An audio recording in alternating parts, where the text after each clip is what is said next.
Sharks definitely have an image problem. After all, they do, on rare occasion, kill people. But what's not commonly known is that they're in deep trouble globally.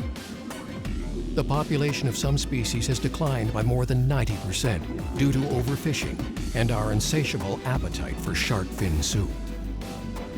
Larger animals, such as hammerheads, oceanic whitetips, and tiger sharks, are disappearing fast. There's one place in the world where sharks still flourish: the Bahamas. In the crystalline waters of this island nation, sharks are highly protected. It's illegal to kill them. Stuart Cove's great passion is sharks. Traveling in his small plane, he helps spread a gospel of shark advocacy across the Bahamas.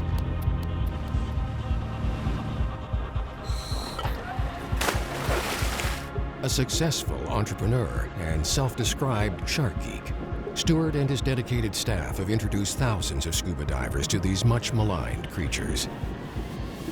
Shark tourism is his business, and the most sought-after and prestigious job at his operation is shark feeder.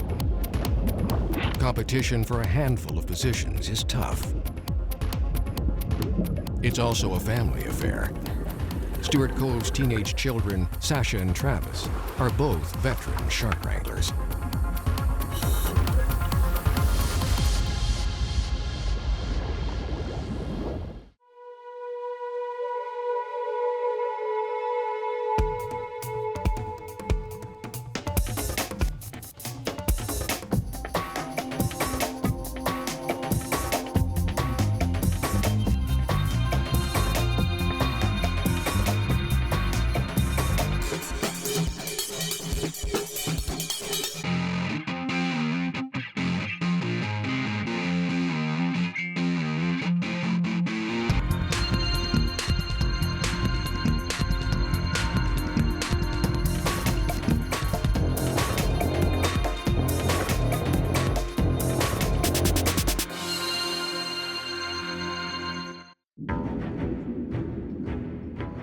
With a dramatic increase in attacks and fatalities in recent years, sharks can't seem to shake their bad reputation.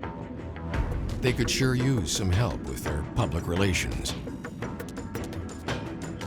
Demand for their fins, jaws, and meat grows each year. There is one remarkable country, though, where sharks are not hunted.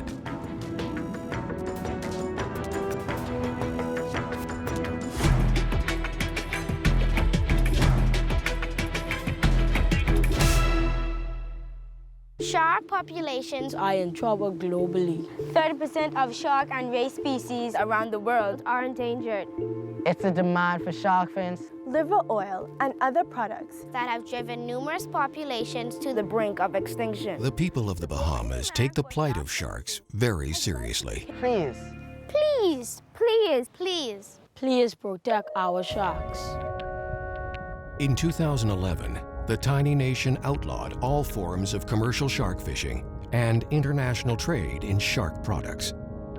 The Asian market for shark fins, they look everywhere. You know, anywhere there's a shark, they're going to send boats.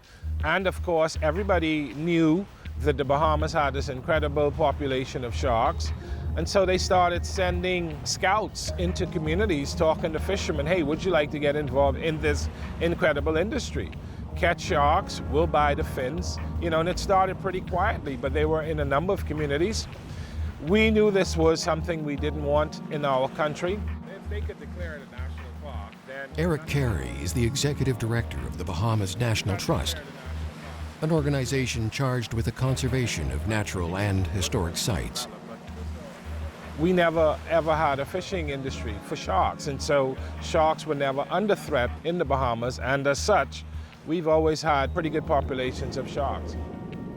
The need for the legislation came when the scouts started coming in looking to exploit our shark populations. That's the only time we really felt we needed to offer more protection for sharks in our country. One of the Bahamas' most vocal shark advocates is Stuart Cove. He loves sharks, So much so that he's devoted much of his life to studying and scuba diving with the animals. It's also his business, and shark tourism is booming.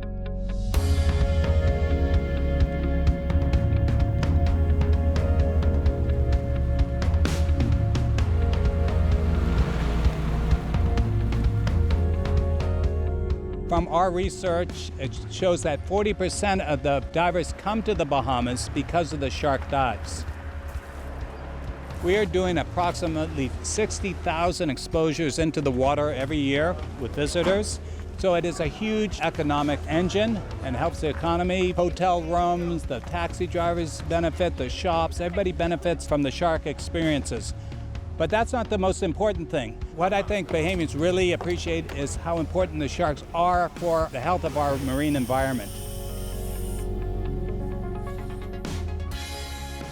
Coordinating the hordes of shark diving tourists that visit the Bahamas each week is a logistical challenge. Many of them hail from cruise ships, making short stops at Nassau. Shark diving definitely appeals to more adventurous types. First shark dive. My daughter said she wanted to do it, and as you can see, she's not here. I'm by myself. She chickened out this morning.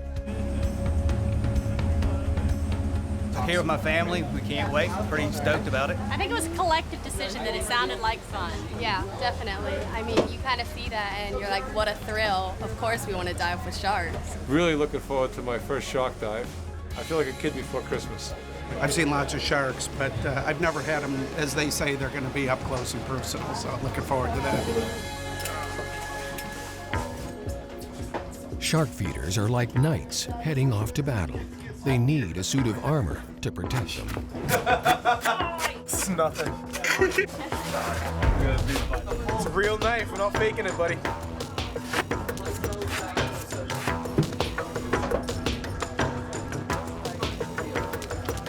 I'm feeling quite nervous. But it's going to be good. It's going to be fun, I think. I'm going to concentrate on keeping my limbs together. We have some grouper pieces. That's pretty much the main thing that we have in here today. I think there's also a few snapper bits in here as well. But this grouper, this is part of their main diet. This is what sharks like. Sharks! I'm excited. I'm really excited. Excitable. I'm excitable. You ready? All right, let's go. I love pushing people in. I'm fine if I die. I'm gonna be fine. Big giant step.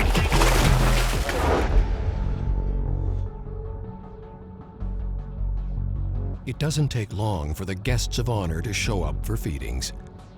Many of these sharks have been doing this for decades. They're old pros. The more excitable participants are the big groupers, looking for a quick handout. Guests descend to the bottom first and line up around the feeding site.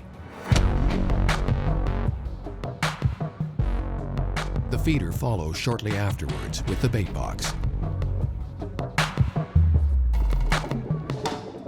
The sharks actually came like between me and my son. We were sitting like we are now, and the sharks came between us. They came over our heads. They came around the sides and back to the feeder, and it was amazing. They're like attacking the feeder, tackling them.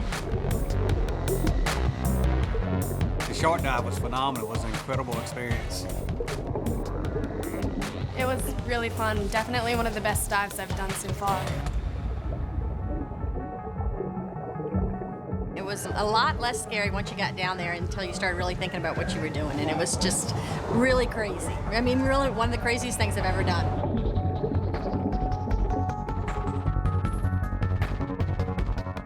I liked when he was tickling them under the chin to make them fall asleep, and he would move them around and push them towards people, and it was fun.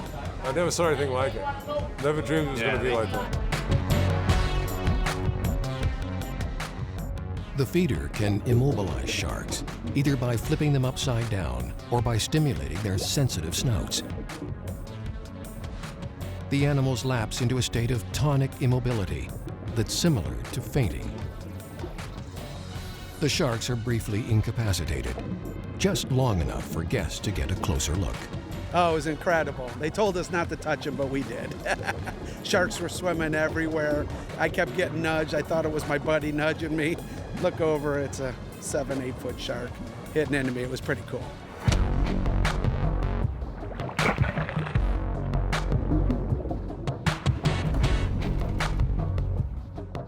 It's safe to say that this operation is the biggest shark diving operation in the world. We have made a huge impact on the shark populations, not only in the Bahamas, but around the world. The Bahamas stopped longlining in 1993 due to the shark interaction experiences. And more recently, the whole country has been turned into a shark park. You're not allowed to kill any sharks here, take any parts. You're not allowed to export any type of shark product. And it's this stance that this country has taken is spreading around the world. That was amazing. I never saw anything like it. Had a great time. Crazy, but awesome. The family survived. The part that was freaky was when they swam straight at you and then at the last minute, like, swam away. But we got used to it. Sounds weird, but you did. It was really, really awesome. Well, I got hit in the head with the tail. So cool. They're so close to you. You want to touch them so bad, but then you're really scared too. So, you know, I wanted to so bad, but I was like, no, I like this arm. Now we can say we've checked this one off the bucket list. That was awesome. One of the coolest things I've ever done, easily. Give it up for our fearless speeder, Rudy!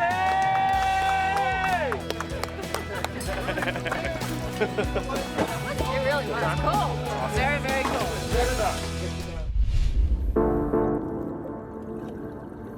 Stuart Cove's 2 children, Travis and younger sister Sasha, have been diving with and feeding sharks for years. I wore these my first time. A bit of sibling rivalry developed between them when Travis was recognized as the world's youngest shark feeder.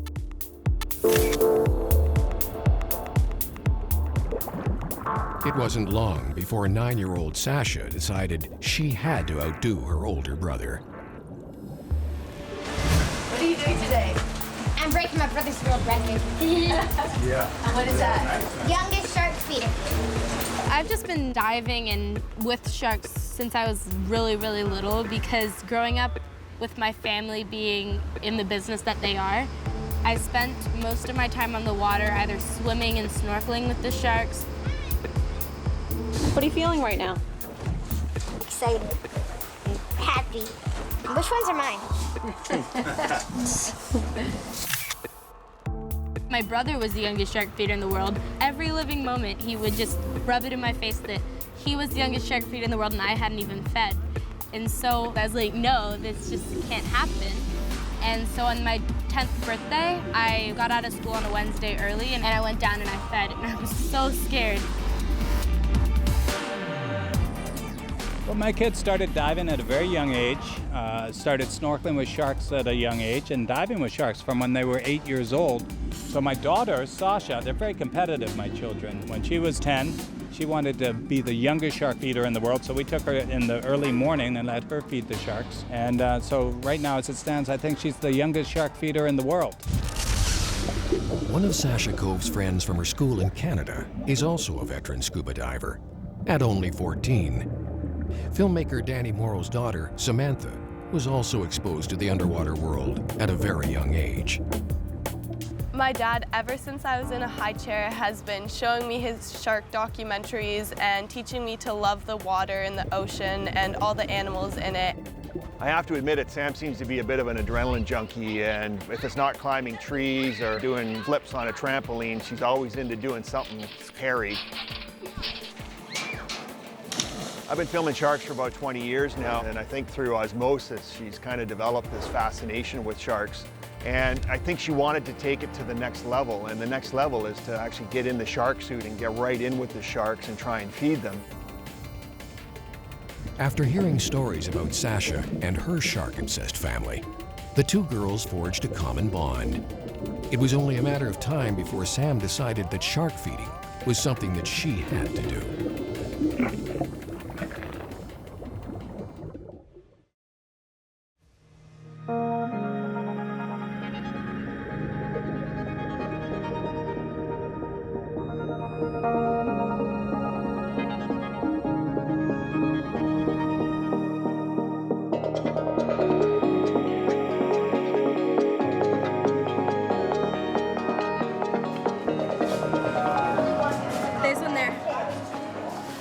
get more accustomed to sharks before attempting to feed them, Sasha encouraged Sam to try a slightly tamer encounter.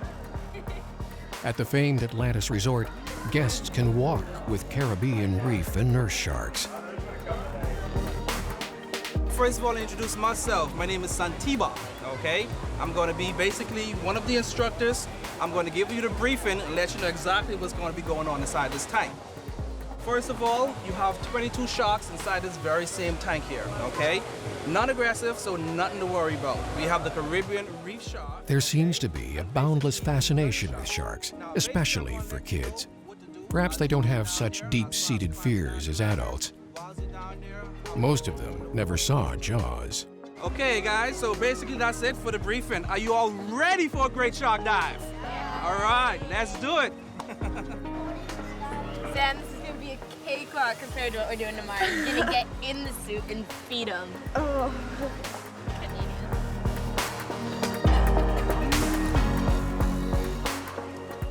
Like scuba divers, guests on the Shark Walk breathe compressed air. But instead of using regulators, they breathe with a state-of-the-art helmet.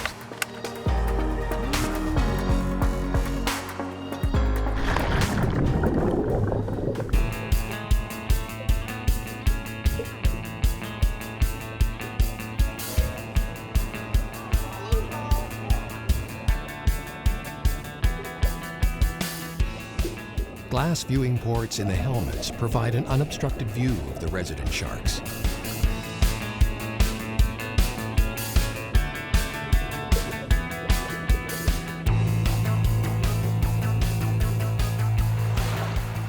At the resort's Mayan temple, visitors can also rocket through the shark exhibit on a water slide, or slowly raft down a river while surrounded by sharks.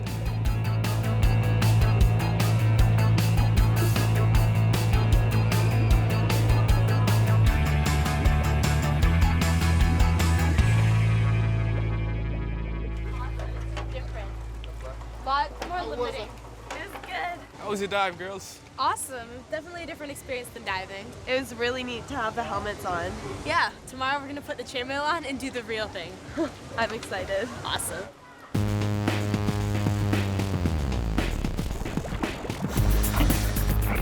One of the most coveted jobs in the dive industry, and particularly here at Stuart Cove, is becoming a shark feeder. Not only is it potentially dangerous, but it's very exciting. You get up and close and personal with these animals. And one of the things we're very proud of is we have women shark feeders. It's a macho type thing. You're getting down there, you're feeding these sharks up to 40 at a time, you're getting beat up, pounded. It's like being a linebacker. And for women to do it is really quite something special. I was working a job I hated in England, and I was a diver. And I decided, why not go professional? Found Stuart Cove online, and they accepted my application. And here I am. Once you're here at Stuart Cove for a while, you get the opportunity to train as a shark feeder. And when you're a shark feeder, you have to get your hands a bit dirty. We're going to cut the bits nice and small to about the size of a hand. The reason we do that is so any kind of size shark can consume the piece without dropping it. Obviously, we don't want bait to be flying around when we've got customers in the situation. So we make sure that any kind of size shark can just swallow the piece whole. We only feed them a very small amount, only a couple of individuals get fit, and it's only 4 to 5 pieces amongst 40 sharks. So we're giving them only under 1% of what they eat every day. So it's actually just like a little reward for them. We're just rewarding their polite feeding behavior when they're around us. This isn't exactly the most glamorous part of the job. You go home smelling like fish and chainmail. Not exactly very nice, but you do get used to it. And on a really hot day, it can get pretty stinky around here. Before attempting to feed reef sharks, Sasha Cove and Samantha Morrow joined Charlotte Faulkner on a scheduled shark dive. Hi, I'm Sasha. Hi, Sasha. Nice to meet you. I'm Charlotte. Hi. Hello. Nice to meet you, Sam and Charlotte. You excited? Yeah, super excited. It's my first Bohemian shark dive. All right, guys, have you got all your gear together? Yeah. Everything's on the boat? All right, let's go. We're going to head on out to the site. Awesome.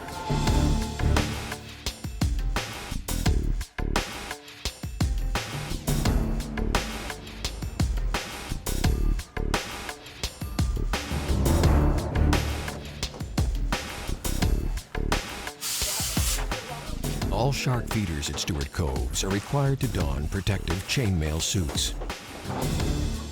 This is chainmail made of titanium. It's all handmade, so it's very, very expensive. Each chain is interwoven by hand, so very, very cool stuff. Sometimes the teeth do pass through, but it does protect us from the majority of any bite that does happen. Detailed briefings are also part of the job description. Now there's a #1 rule on this dive is no hand movement at all. It's really important we don't move our hands around like so. Our hands are going to be crossed, obviously, on the railing or holding a camera like that. That's the only ways you're going to be, okay? Once you're all back on board, all safely, I can come on back, hopefully, with all my fingers and toes, okay? So I never get sick of this. I've done it 100 times, more than that, but it's always different. The shark's behavior is different each time. So you learn something each time. The kids and other guests descend to the feeding site before the action begins. It's showtime.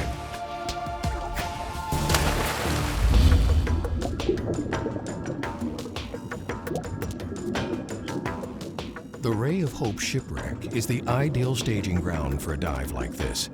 It's a relatively small and contained space where divers can gather around the port deck railing. It's still close to the action, yet far enough away to safely observe the feeding. We're trying to get them to do polite feeding behavior where there's no aggression at all around humans, and the food that we give them is like a positive reinforcement for that polite feeding behavior they're showing us. And as the feeder, we try and keep the sharks in that polite feeding behavior during the whole feed.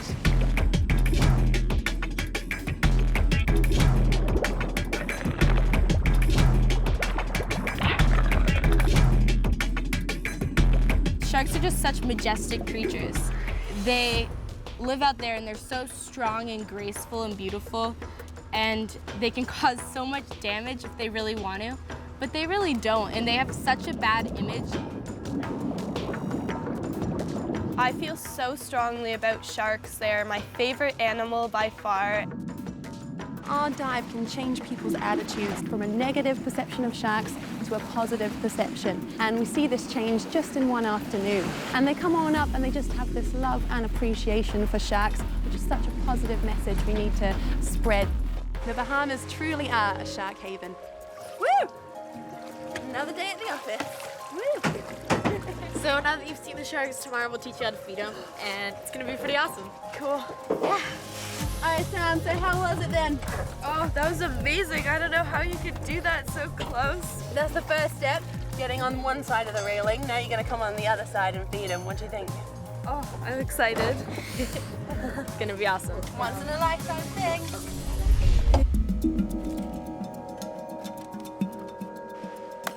After the Atlantis Shark Walk experience and a thrilling demonstration of shark feeding, the two 14-year-old girls were ready for a bit more excitement.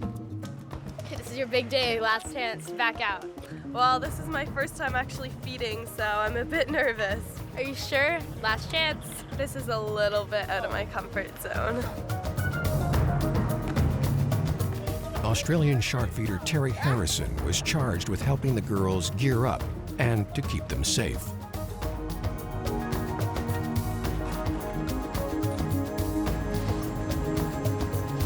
Older brother Travis also joined the group as a safety diver. My kids grew up around the dive shop here, and so from the time they could work, they were aware of sharks. And they have no fear of sharks. You know, it's so important these youngsters getting out there and interacting with sharks. If the kids aren't scared of sharks, and the kids are showing that the sharks aren't this indiscriminate killer that the media has shown over the last few decades, we know that if sharks are interacted with in a sensible way, they're not going to eat you, they're not going to bite you. Today we've got something real special happening. We've got two little gnarly chicks coming out, and they're only 14 years of age, so if I had this opportunity, I definitely would have jumped at it.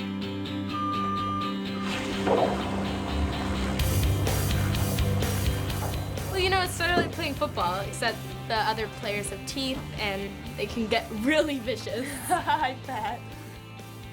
If you are bitten on the arm or anywhere, just I'll be there, so I will stop it from doing whatever it needs to.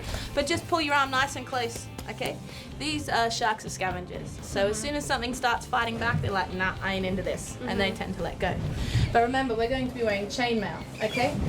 The idea of chainmail is when the sharks bite down, all these tiny links come together and stop the teeth from penetrating our skin.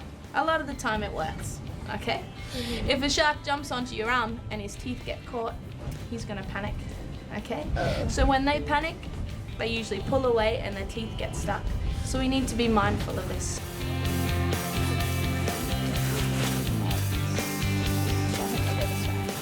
Okay, honey. You happy? You want this spider or? Yeah, okay. Both Samantha and Sasha were a bit smaller than typical shark feeders, so some minor modifications had to be made to their protective suits. We tape the hands this time so then the chain doesn't fall off her. She has really little hands. So we put the gloves underneath so that then the chain won't rub on her, and then the tape just keeps the chain in place. And it looks tough. Even Stuart had to wear chainmail. I might not get bit, but I might drown with this stuff on. It's so heavy. I'm usually so macho, I don't need this stuff. I laugh at sharks' teeth. Now you won't be laughing when you get a nice bite in the calf. We may have our future shark feeder here, darling. You'll be back, no doubt. Yeah, man. Perfect. Okay, fingers. Beautiful. That is my spear for the day. It's like the hilt is actually like a hilt of a sword, so I'll protect Sam pretty well. Don't stab me with that, Sasha. So right behind us is the Ray of Hope shipwreck. So what we're gonna do is we're gonna go down with the bait box. I'll bring it down to the bottom, and then I'm gonna let you guys feed a few pieces each to the sharks. And what you're gonna do is you're gonna spear a piece of fish and we're gonna bring it up. We don't wanna hold it up like this so the shark swims down and impales it. We want it to take it off to the side. A shark might bite your hand, and their teeth are small enough that they can get tangled in the chainmail. If that happens, you want to lock, hold tight, because they'll start to roll and shake, and they can actually cause tissue damage. So if you just hold tight, it's eventually going to let go. Terry's going to take you down and pick a good spot on the wreck where you probably have protection behind you. Then I'll bring the bait down. I hope this fits properly. Okay, Sam, there's no turning back now. You ready? I'm definitely not ready. Too bad. So sad. Let's get in. Dad, did you tell Mom I was doing this?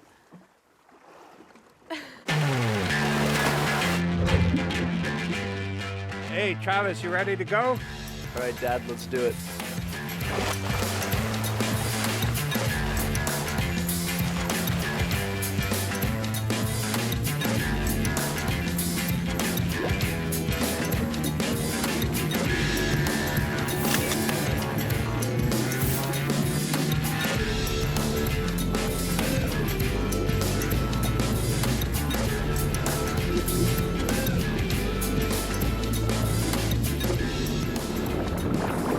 Stuart Cove quickly initiates the feeding. Following a few demonstrations, he passes the honors to Sasha.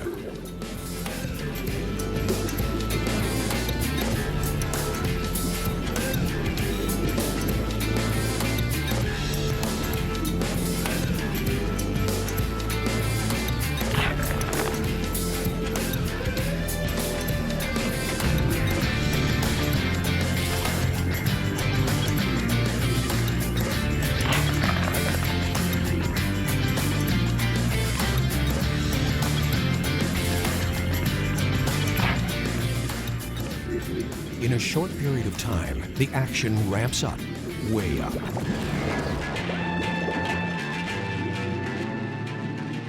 After some high adrenaline shark feeding, it's finally Samantha's turn.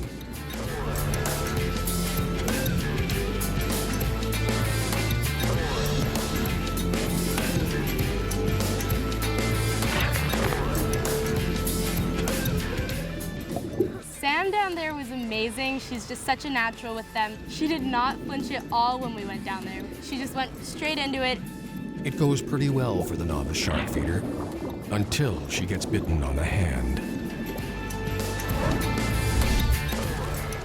Fortunately, the chainmail did its job and protected her from injury.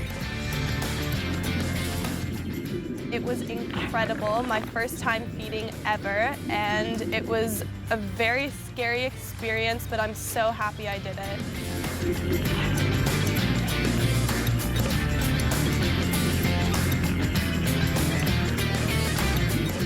Some of these sharks were accidentally caught by fishermen.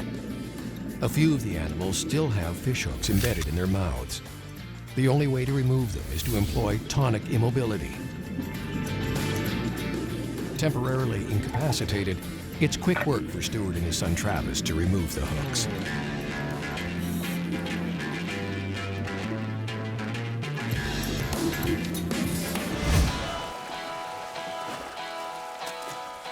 Man, it was crazy. The kids are fabulous. There's so many sharks. That was ridiculous. A lot of energy down there.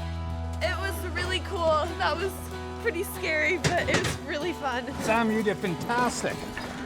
Gosh, they didn't invite you too hard, did they? Yeah, one bit. So that's the tooth of the shark that bit Sam? Yeah, so that situation was pretty unusual. You can see actually the tooth mark right here, where the chain links have come apart. As the shark bit down, that little tooth got stuck in there, but now Sam's got a souvenir and a cool story as well. Yeah, So for that'll be nice. sure. Show all my friends at home. And we got some pretty awesome stories to tell at school, definitely. The girls did amazing. We have 2 future feeders for sure here.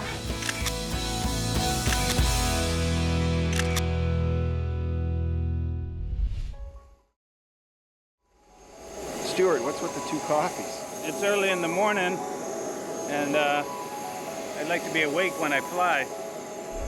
Today we're gonna load onto the Barren. We're gonna fly up to Grand Bahama to Freeport, and then we're gonna go out in a specialized boat. We're going 25 miles to a place where we know there's tiger sharks.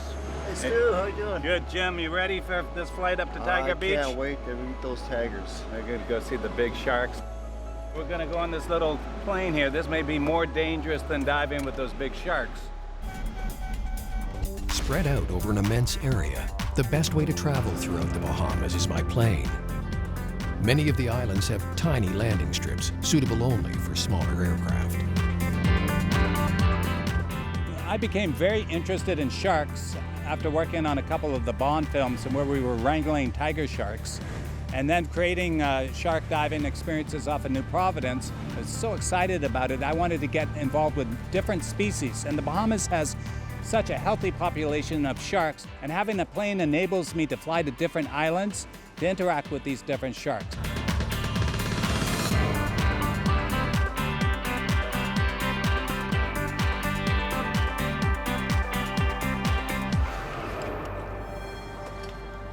From Grand Bahama, even with a fast boat, it's still a lengthy journey to infamous Tiger Beach.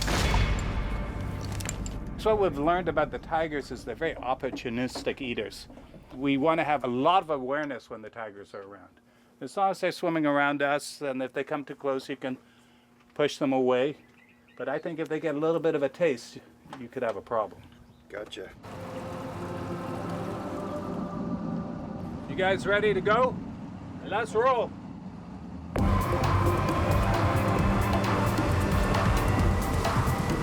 My father was an avid diver when I was a wee one, and his best friend owned a dive shop in Nassau, and they taught me to dive when I was 5.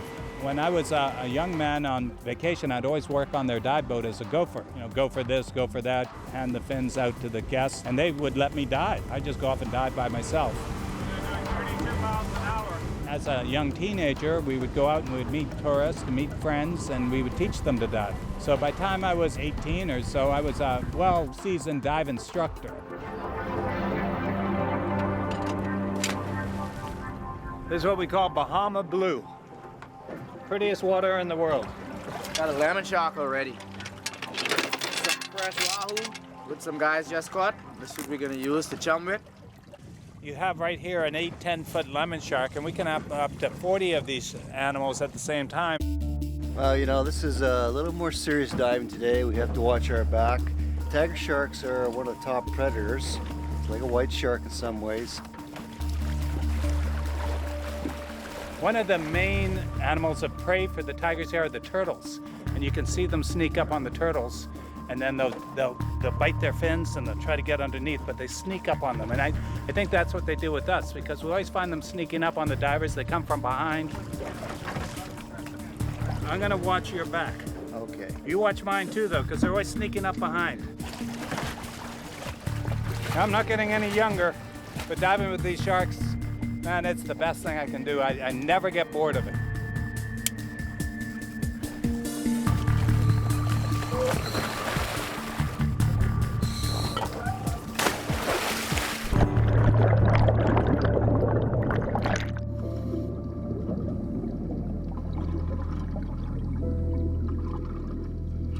The Tiger Beach experience, we had a spectacular day. The water was flat, calm. As soon as we got to location, we had 2 large lemon sharks.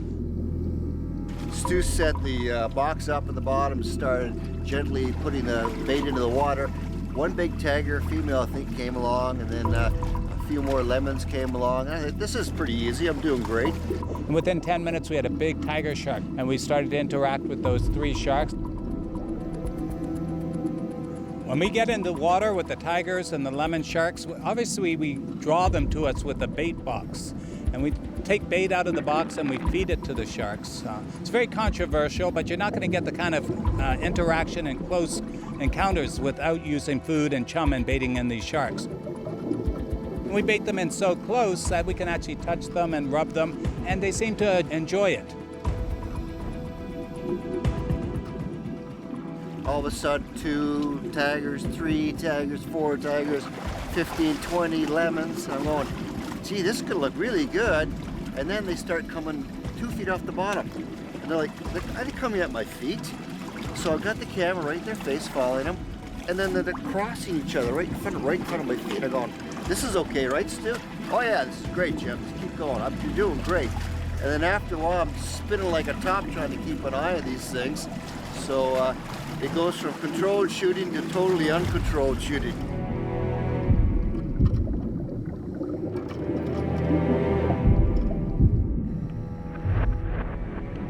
You're trying to watch a tiger shark, and there's one over here, one over there, and all of a sudden there's one going between your legs from behind. Fantastic.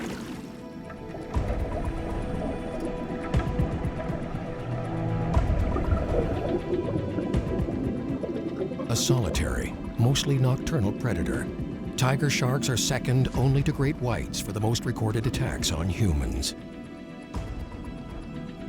They often roam close to shore, creating the potential for encounters with swimmers, surfers, and divers. Unlike great whites that mostly prey on seals and sea lions, tiger sharks will eat virtually anything, including us.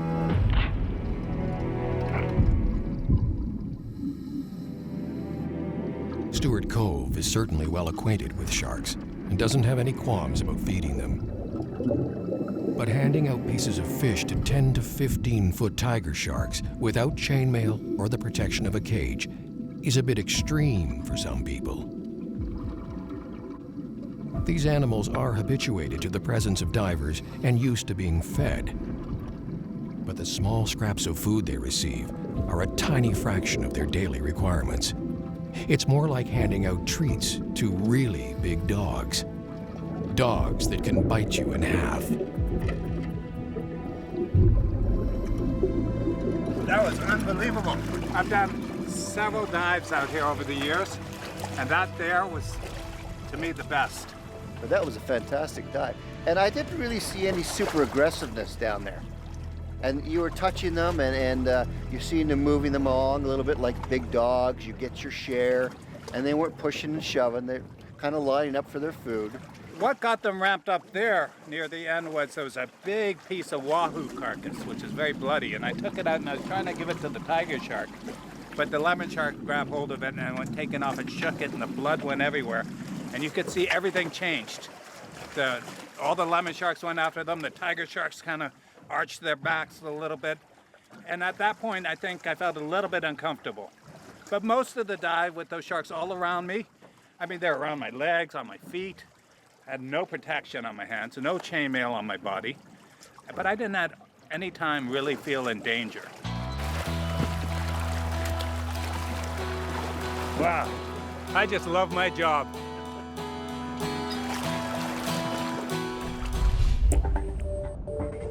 For a fish with such a vicious reputation, sharks in the Bahamas make a disarming first impression. They're not exactly cute or cuddly, but sharks here simply go about their business, as most predators do when left undisturbed. We're generally not on their menu, and they view us as just another fish on the reef.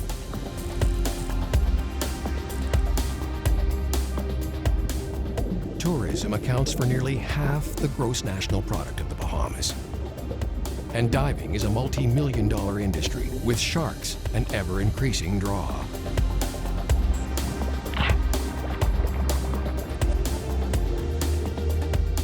It's abundantly clear that a live shark here is worth far more than a dead one.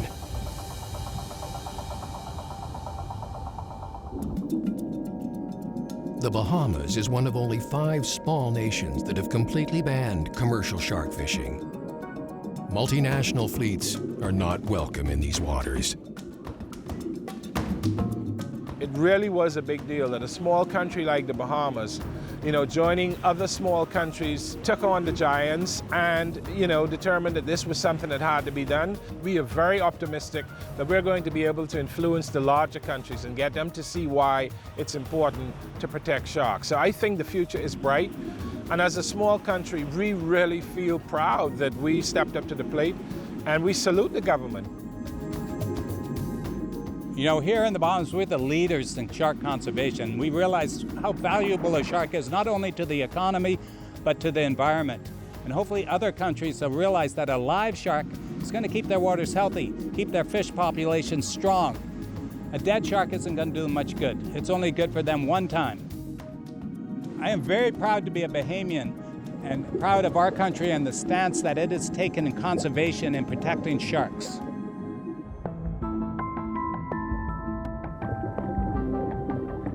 It's estimated that a single live shark is worth as much as $200,000 in tourism revenue over its lifetime. Its ecological value is inestimable. Studies in the Bahamas and the Caribbean have shown that where sharks are keystone species, their depletion could ultimately destroy coral reefs. Their role in the food chain is crucial. If the sharks are gone, so too goes a rich ecosystem, one that feeds local people and keeps visitors coming back. I've been blessed to grow up with all this healthy marine environment here in the Bahamas. Lots of sharks, with oceanic whitetips, hammerheads, reef sharks, tiger sharks. I hope that they're here for my grandchildren, my great-grandchildren, for many generations beyond that they can enjoy this wonderful resource. And I am very optimistic that many of these species that are now threatened are going to be able to bounce back, and that human beings are going to understand how important it is to live in balance with these very important creatures that inhabit our waters.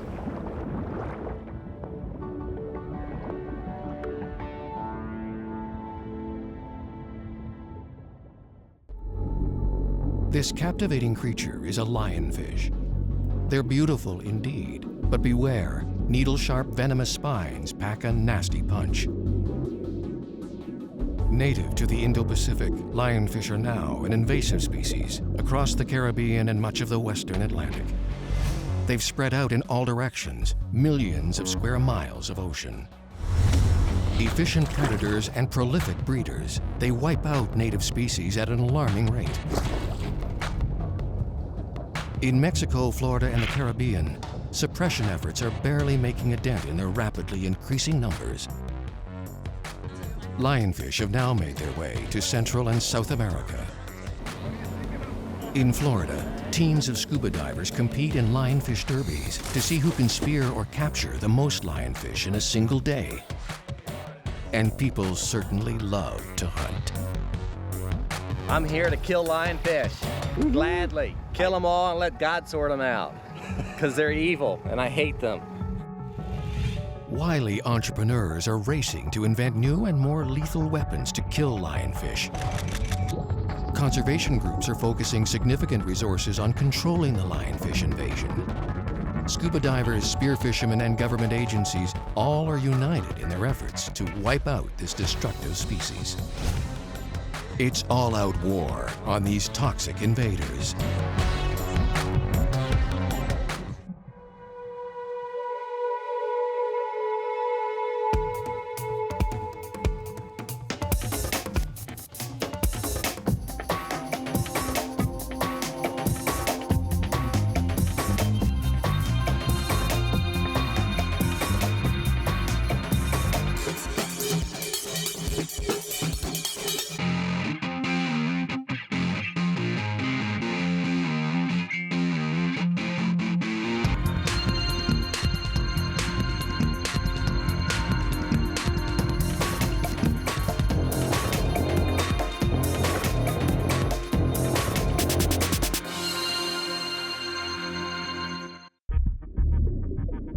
No invasive species colonizes such a wide geographic area or variety of habitats as lionfish. They're everywhere, right from the surface down to a depth of 1,000 feet. As an invasive species, they're the perfect biological storm.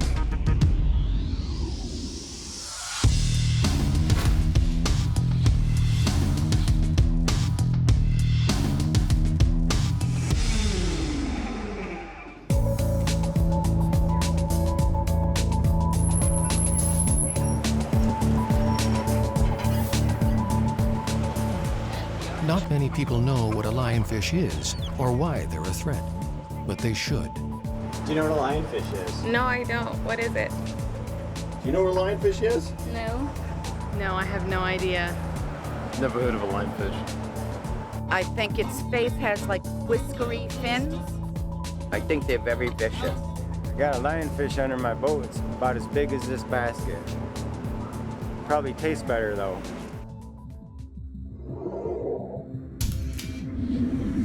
Nearly 3,000 square miles in size, the Florida Keys National Marine Sanctuary stretches from South Miami to the Dry Tortugas. Within its boundaries lie extensive coral reefs. The third largest barrier reef on the planet, 6,000 species of marine life call it home. The list of environmental challenges facing the sanctuary is daunting, but never before has it encountered a threat as potentially destructive as lionfish.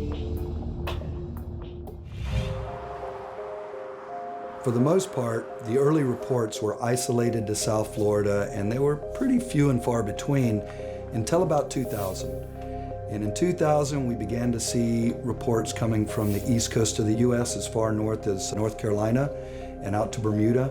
And around then, people started saying, wait a second, this isn't just one or two fish anymore. Something's going on, and we're seeing increases in distribution and increases in abundance of lionfish.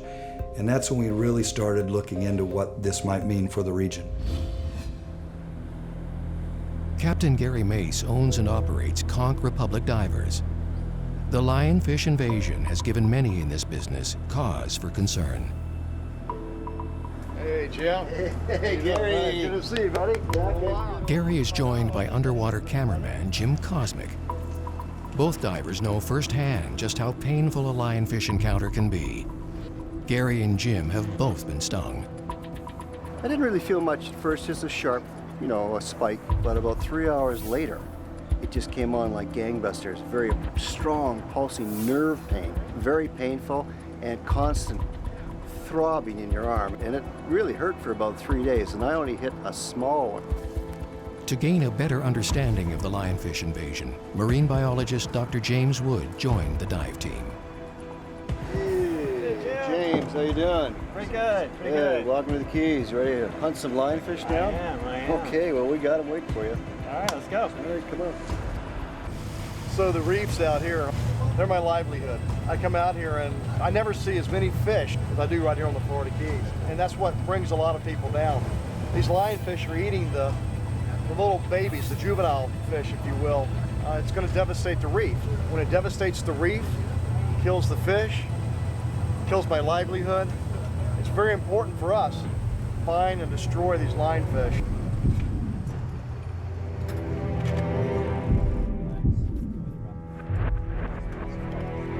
Supposedly these gloves are lionfish proof. I hope.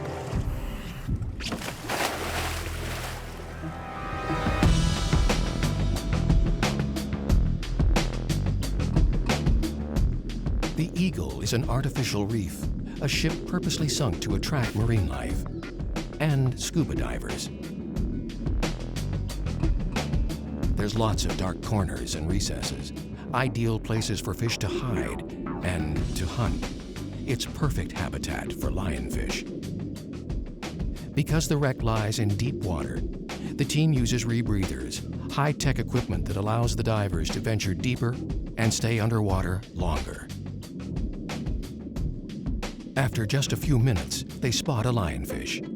It makes no attempt to flee and seems to be unafraid of divers. But it's currently illegal in the sanctuary to spear fish while using rebreathers, so this lionfish is safe for now. To collect and spear lionfish on the shallow reef, the dive team switches to regular scuba gear. With clear capture nets, Gary traps his first lionfish.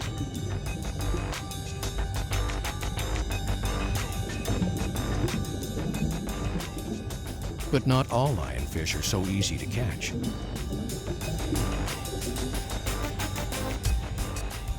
After a few escapes, Gary turns to a conventional pole spear, and the hunt really begins.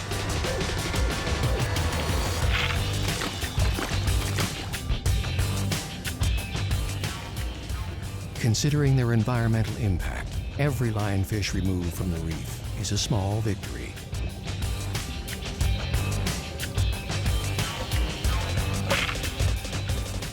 Pretty neat following Gary around, watching him capture the two methods, one with a spear, the ones that we couldn't bag, and the ones that are out on top of the reef, we tried to bag them, and Gary got a few of them.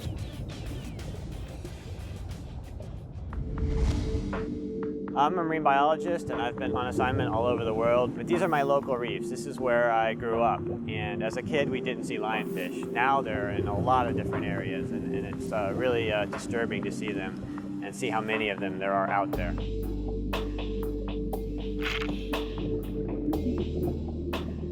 South Florida has a lot of invasive species, pythons, iguanas, and tilapia.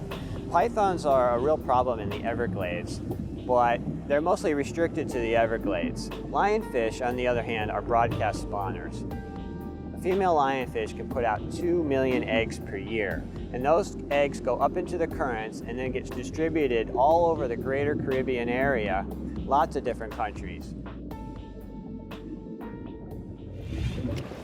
Here we go. How'd you make out? Not bad. We got 3 more monsters off the reef. We did great. We saw a bunch. We got 3 in the bag. Success. There's a way that they actually tell the age of these things. There's some bone inside them. It's like it's like a tree. They can actually measure the size of that. And I guess it's like counting the rings. Now these guys, I'd say they're probably maybe a little more than a year old. What I'm going to go ahead and do first is cut these spines off, make it a little better for us to grab. So we just take the scissors and cut the spines off. Now there's still venom inside underneath the skin there on the spines, but we're taking the sharp needle point off, so we won't have to worry about getting stuck, hopefully. And he's not so dangerous now. He won't be eating any more fish off our reef, that's for sure. Jessica Pulfer is the director of Marine Lab, a research and educational facility in Key Largo. Hi, James. Nice to meet you. Nice to meet you, too. I brought some lionfish with me. Awesome. Ooh, nice fish. Thank you. First thing we can take a look at is this mouth. I love that his mouth is kind of open. That's one way that they are such good predators, is by simply opening up that mouth, and then whatever's nearby just gets sucked right in. This is the business end of the fish. This is where their defense mechanism comes on. We can pull open this dorsal spine that they have, or this dorsal fin that they have on top. Looks like a needle. It is pretty much a needle, like a hypodermic needle. The only place that you can get the venom is right at the tip of that needle. So if I were to just stick my finger right there, I'd probably get a little venom in. So if you were to eat one of these as a predator, you'd probably get a spine or 3 in you. Be a nasty case of indigestion. We should call these punk rock fish. And we caught this little guy with a tropical fish net. He's cute. Even that little guy packs a mean punch. Oh yeah, look at those spines. Thanks, Jessica, for letting us use Marine Lab. It's been fun, I've learned a lot, and I hope to see you at the Derby.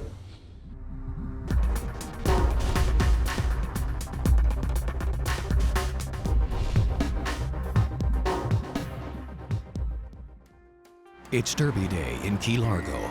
A dozen teams from across South Florida are here to capture, spear, and to kill as many lionfish as possible.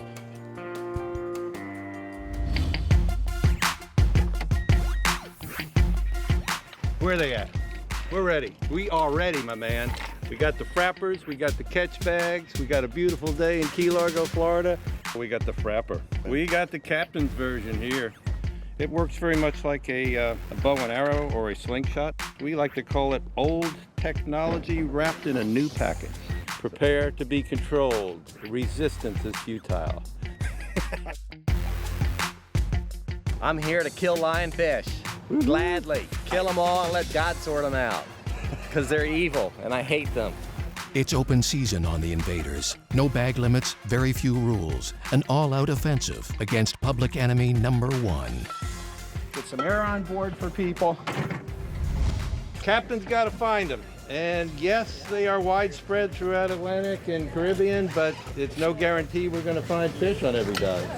So, no guarantee. Between our girl over here with local knowledge and Mike with local knowledge, we're going to find some fish, aren't we, hon? Yes, yes. We're going to head out off Key Largo here. We're going to get into an area known as Hawks Channel.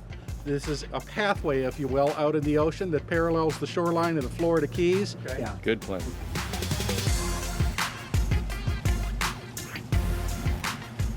Bob Hickerson is one of a handful of entrepreneurs developing new weapons to handle and to kill lionfish. It's a booming business. After a brief run out to sea from the marina, Team Frapper is ready to rumble. All teams must be back to shore with their lionfish catches by 5 p.m. There's no time to waste. It's 8 a.m. and Team Salty Dog is off to a very late start. Both Team Frapper and Team Salty Dog hope to dominate the competition, but a lionfish hunt is at best a crapshoot. You never know where they are or if they've been fished out. The number of lionfish we get is partly luck, as well as our own skill in underwater and finding them. We might end up at the end of the day with 3 lionfish, or we might end up with 300.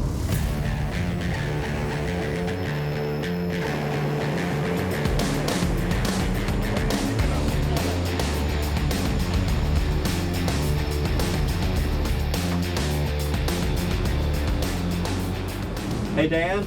Yeah. Just grab a mask and fins, no scuba, and just jump in and take an eyeball. All right. We're close to the mangroves. A lot of juvenile fish hang out. Shallower water. Right now we're like an 8 foot of depth. We're just checking to see if we can find a rock formation. Topography is grassy plains. Something this area is known for, but not what we're looking for. So we're gonna go try something different.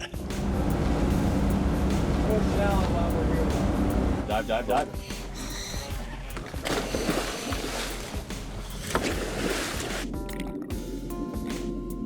We just jumped in at about 15 feet to see if we could find any rock formations where the lionfish may be hiding, but the visibility is pretty poor, and all we saw was grasslands, so we're gonna head out to some bluer water and our hunt for the lionfish. Yeah, it's gonna get much better when we go deeper. Yeah, I hope we just find one. We'll find more than one. We just gotta go deeper into some blue water. We got a wall dive. We're on top of the wall right now, about 40, 45 feet, and the wall slides down to about 90 to 100 feet to the sand.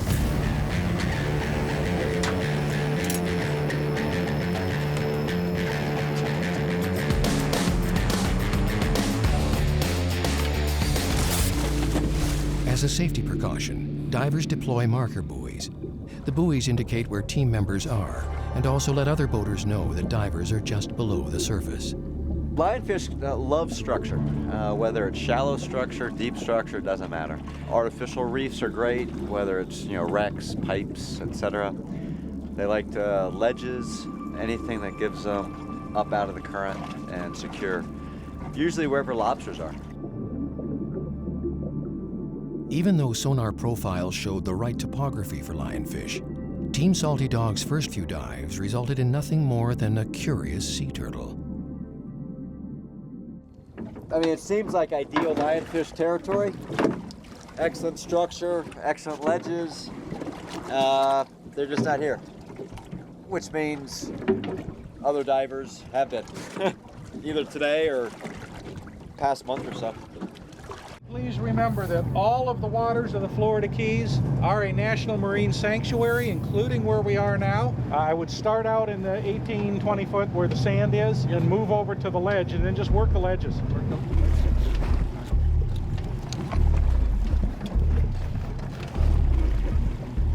Hey, there's the competition. Look at them.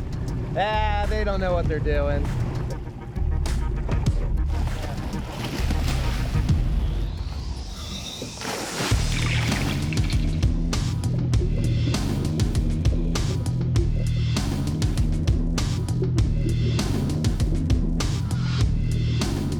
The first few dives for Team Frapper also proved to be a bust.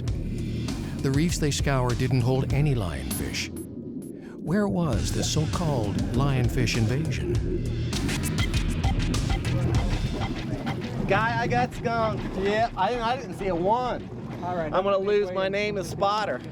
You don't have lionfish, you can't come back on the boat. You got to go back and get some. Perfect habitat. Somebody's already cleaned it off. Didn't find any. Found a lot of other cool stuff. It's evident that spear fishermen and divers are effective in controlling lionfish numbers.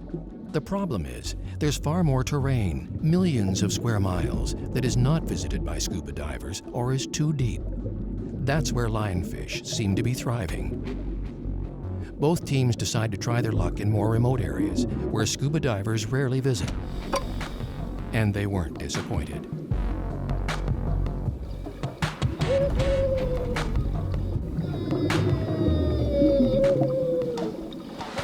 At last, the Salty Dog's luck changes for the better. They finally discover some lionfish.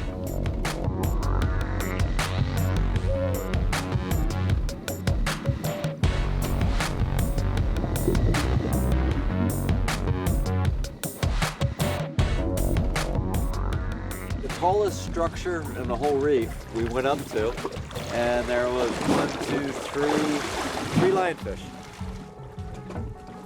I told you there was an invasion. I got them all in the last 30 seconds of the dive. Nice. I killed all 3 of those when I had 500 pounds of air. I was quite literally starting to pick them up, and I saw one. So then I'm like, oh well. I did call this my lionfish killer because I bought it a month ago and I've killed 187 so far.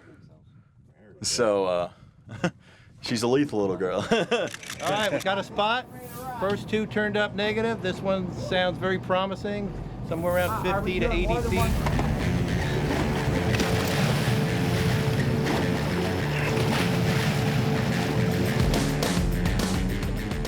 Immediately upon entry, Bob Hickerson spots the first of several lionfish, a proverbial fish in a barrel. First one you and I came upon, a small one in the barrel sponge, and man, it was like perfect setup. The Frapper's luck also changes. Their last 2 dives turn into a shooting gallery. Most lionfish don't make much of an effort to hide or avoid divers. Their defensive spines are generally quite effective and deter most predators. But not these hunters. Oh, look at that. Way to go, Bob. He was deep in underneath the coral head, hanging out. I called Mike over because he had pole spear with him and need a little more reach.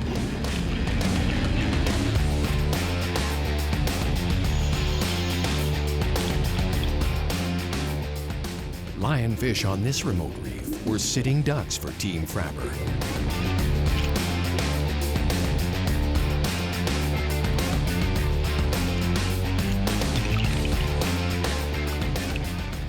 The last coral head, there was 3 big ones in it. So we were basically on both sides because there was like a tunnel going under.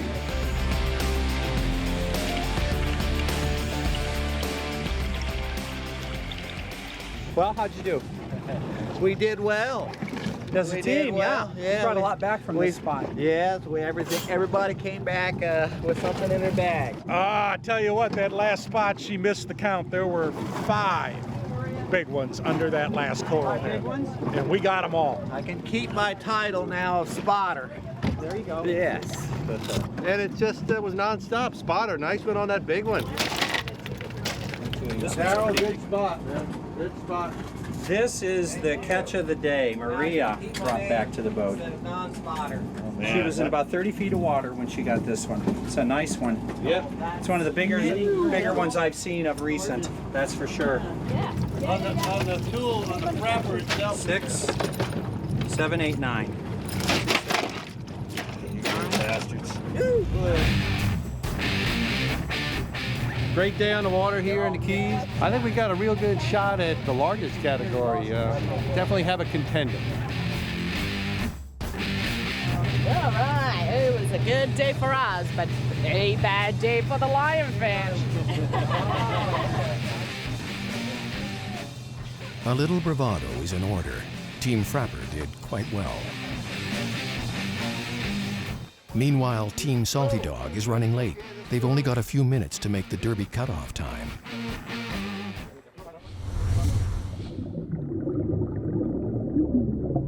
This is video footage of the first confirmed lionfish in the Florida Keys. It's difficult to believe the date. It's not that long ago.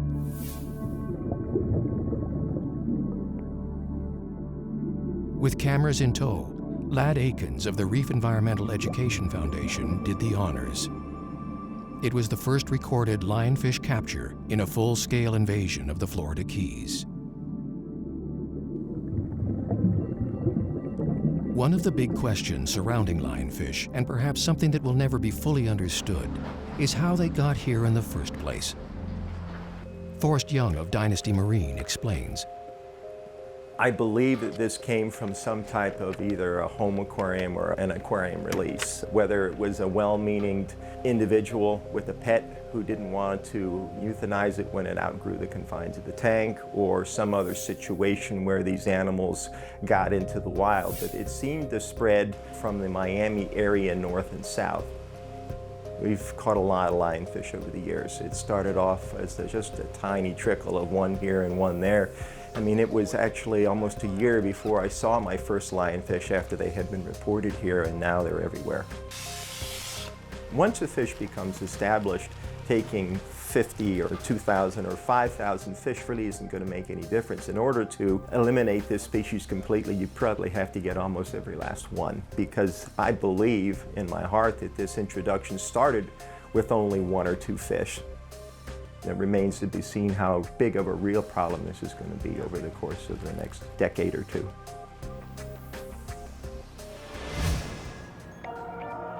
The lionfish invasion has spurred demand for new equipment in this diving superstore. Just like other sportsmen, lionfish hunters need weapons and gear. These are what a lot of people are going to be thinking of when they're thinking of spear guns and spear fishing. These big guns. These are meant for open water, big fish. You want to go for big papa grouper, this is what you want. But when you want to get up close and personal in the reef and shoot a little lionfish, probably overkill. I think I need a smaller gun. To use the lionfish pole spear like any other pole spear, all you do is hold that elastic under your thumb, reach that elastic all the way up to the top, and then when you're ready, let it go. These are the nets that you could use to net a lionfish. If you do take the class to do it within the sanctuary areas, this is what you gotta use. The nice thing about lionfish is that they tend to sit pretty darn still. They don't move too much, So when you're hunting your lionfish, a lot of people like to wear puncture-resistant gloves just because of those lionfish spines. They're very, very sharp, very fine, like a needle, so the gloves are going to help prevent any accidental sticks.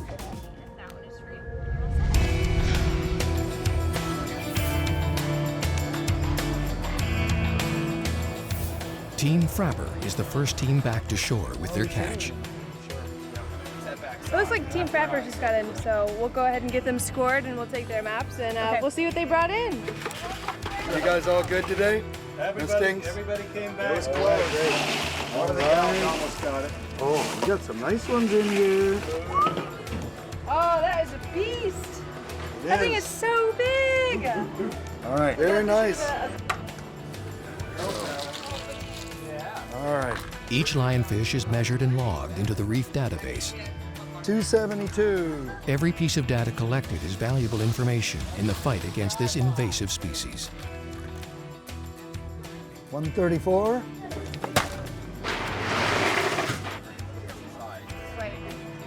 You're in the lead on all categories. Not too close. Little fishy breath.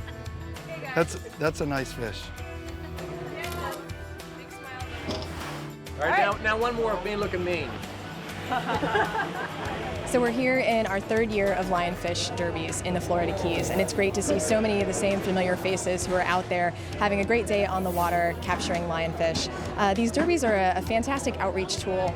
They enable us to spread the word to people who are both familiar and unfamiliar with lionfish, to bring them together where they can socialize, have fun watching the lionfish be counted, but also get to taste and sample lionfish, because the lionfish that are caught here today are actually cooked up and served. They taste fantastic. Very, very light, flaky white fish, similar to hogfish. Big, beautiful fillet. One of the new categories in this year's derby is the smallest fish caught, and this one is tiny. Oh my goodness. That's one of the smallest I've seen. Wow. Oh, nice. I'm gonna say 43. I get a confirmation. That's the smallest in any of the Key Largo derbies so far.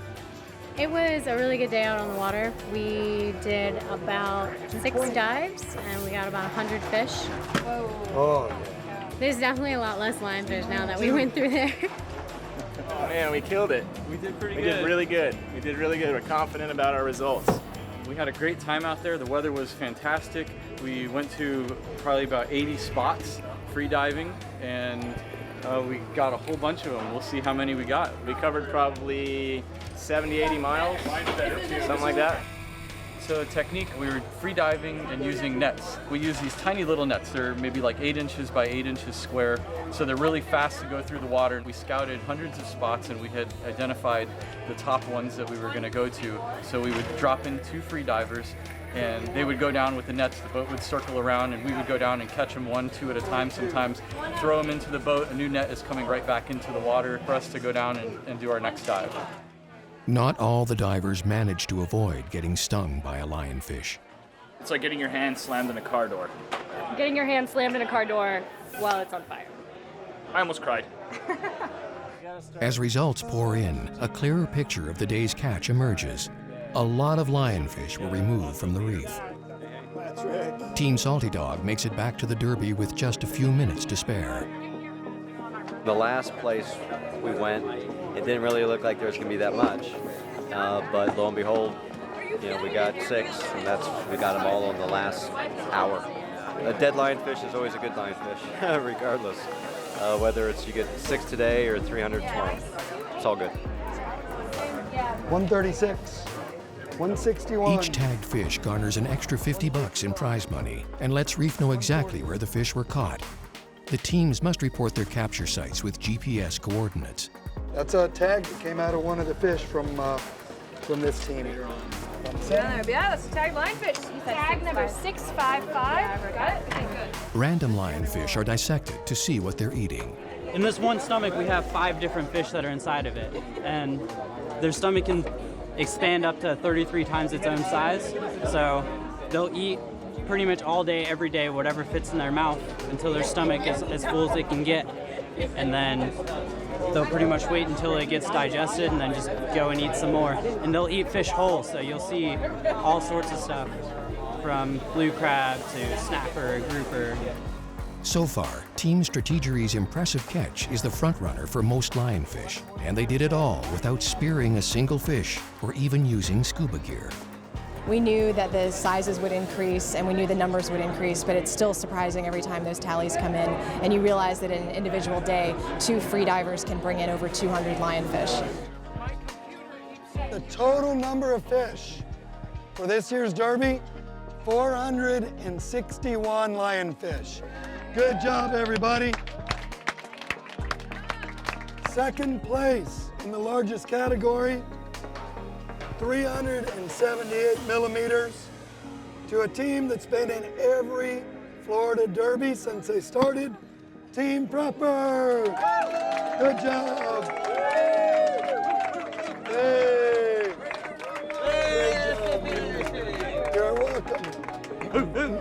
In first place, with the new record for the Upper Keys Derby, Team Strategery, 233 fish. There you go, good job. Nicely done, Alicia. Great, way to go, guys.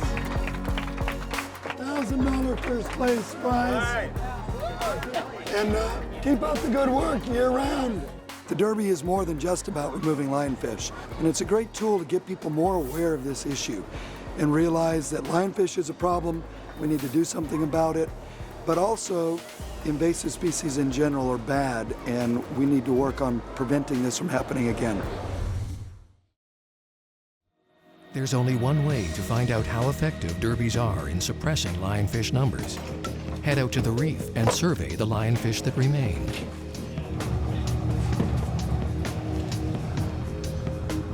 Lad Akins and his team revisit some of their pre-derby survey sites. We're gonna hop in, kind of spread out, survey the reef, find out how many lionfish are here and get the sizes of each of those fish. Okay.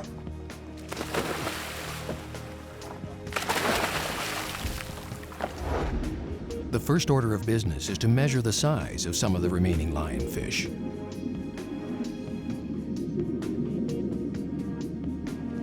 Every third or fourth rock coral head down there is maybe 1 or 2 under each of them. I can't believe how many are in shallow water here. It's amazing. One of our recent lionfish derbies, the derby brought in over 1,000 lionfish in a single day event. And we calculated the consumption, what those lionfish would have eaten over the next year's time if they had not been removed. And the results were pretty astounding. Somewhere between 2 million and 8.8 million prey fish would have been consumed by those 1,000 lionfish over the next year's time. Tagging is another tool in the fight against these invasive fish. It helps the reef team track down lionfish distribution and migration. The tagging to me was really interesting. They're actually tagging the animals underwater, so they're not bringing them up to the surface. And that's important because then they can tag them at any depth. Fish have a swim bladder, so that air expands as you bring them up. So if you're working really deep, you can't really bring those fish up to the surface. This is one of those sites that before the derby we had seen quite a number of lionfish and tagged quite a few as well. And we just did another survey on the site and we still saw a lot of lionfish, including some of those that were tagged. So it's pretty obvious that nobody's been to this site during the derby. Gary Mays found out yet again just how difficult it is to handle lionfish safely. When I was taking the lionfish off the spear and in the bag, I put the spear this way and pulled it back. Well, one of the spines got me right there on that finger. Unfortunately, on that last one, Gary took a little sting, so he aborted the dive, came up, made a safe ascent, which is good, and right now we're going to get him some hot water and get that hand soaking in the hot water so we can denature that venom and get him back to feeling good. I was really surprised to see the number of lionfish that were on here. It just shows how they're taking over the Keys, and we need to really get out there and start doing some more work and dive some of these lesser dove sites to get them off the reef. Because one thing I noticed down there was a lot of lionfish. The little bitty fish weren't around. So you know that the lionfish are probably cleaning them off.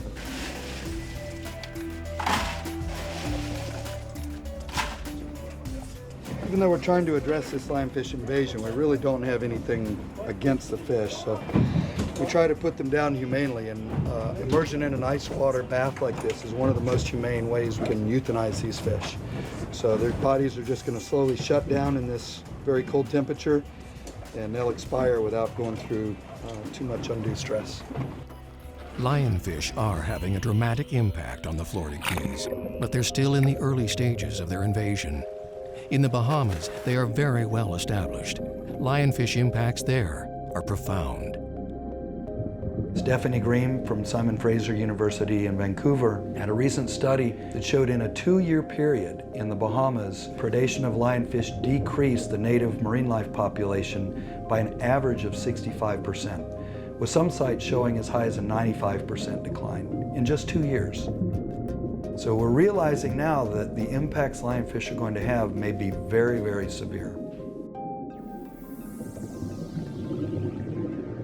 While we're pretty sure that we are not going to be able to eradicate lionfish, there are some really positive notes in local control. And what we're finding is that active removal programs on a regular basis can bring the lionfish numbers down significantly to the point that they're not really impacting the system. And I think when we look long term and look into the future, what we're hoping for is to minimize those populations, at least in key areas, and allow nature some time to come up with its own biocontrol mechanisms, or at the least, buy some time for new technologies that may be able to affect change on a much broader scale. Scuba divers and competitive derbies help to suppress lionfish numbers, but to manage their explosive growth, most people agree that some form of commercial fishery needs to be considered. Lobster fishermen are finding that lionfish are attracted to bait and are sneaking into their lobster traps. You want to see some lionfish? Here you go. I never saw lionfish in my life until about 3 years ago. I think we caught 32 and we reported each one. It was a big deal to us to get a lionfish. I think I got the world's record at the time, which ended up being like 32 lionfish in a season. By the second season, we were up to as many as probably 50 a day of lionfish in our traps, and we started seeing them a little more in the deep water. So I said, I want to take these around to the restaurants. So we carried them up and down the Keys to the chefs at the different restaurants, and now it's starting to expand to other restaurants.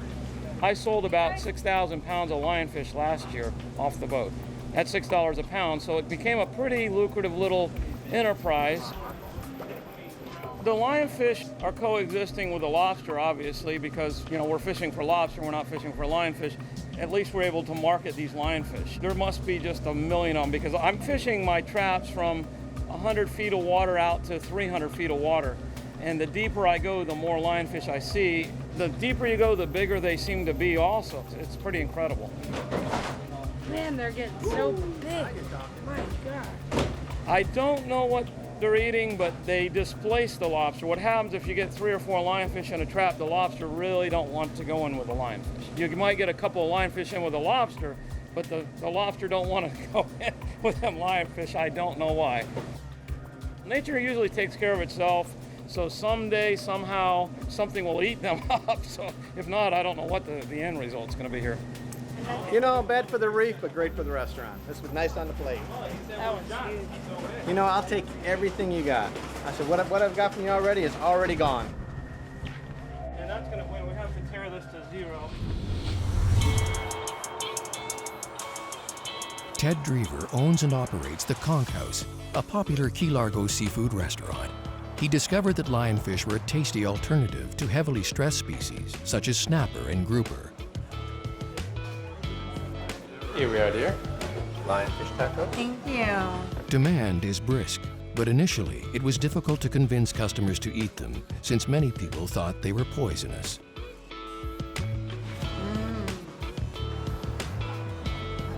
All right, and this is today's catch. I got these from Nickel Seafood. So what I like to do is I actually like to skin these fish before I fillet them. I actually go ahead and trace it out as to what I want the fillet to look like. I know what I expect to get. Turn it over to the chef. So this skin pulls off very nicely. This is going to be the fillet that we're looking for right here. Work this off here. Oh, the people love this fish. This fish is a nice, mild, very similar to hogfish, which is one of the local delicacies down here. cut off this bones, and that's what you're looking for. Just a nice fillet right here. This fish here have a very nice taste to it. Every single person who coming in here, they all talking about this is the best fish they ever have. Let's say I have 40 pounds. Less than a day, they're gone. You know, we always have people coming back for more. So this one is ready to go. There's a lot of people who are confused about lionfish when they come in. They actually are scared to eat it. They've got fears built up on something. A lot of people actually say lionfish is poisonous. Oh, they would never eat this fish. It's not poisonous at all. It's actually venomous, and venomous is harmless when digested. But it's actually the quills that hold the venom, not the fillets themselves, not the meat. The meat, really white, really mild, delicious, delicious fish, and absolutely harmless. The reviews are amazing every time.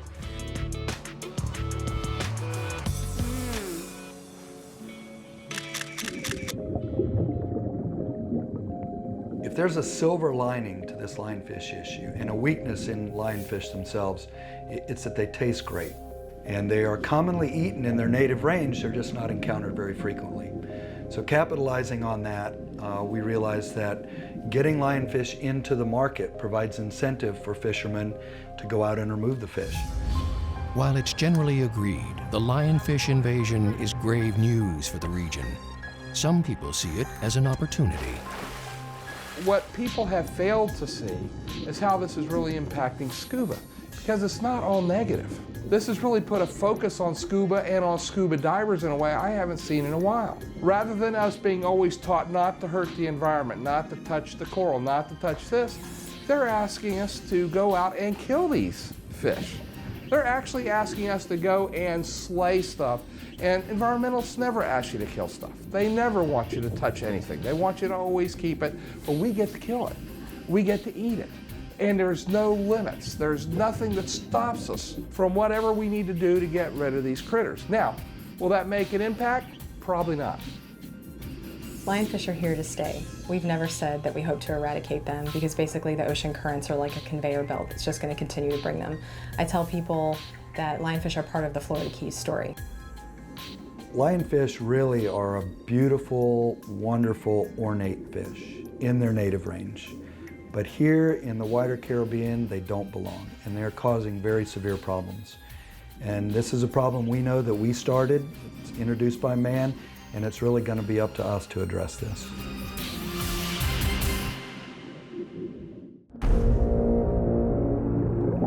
This is one of the largest creatures on Earth. But it's not a whale, it's a really big shark.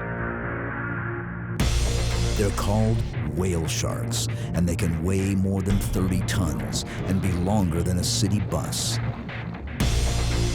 They may be sharks, but we don't have to worry.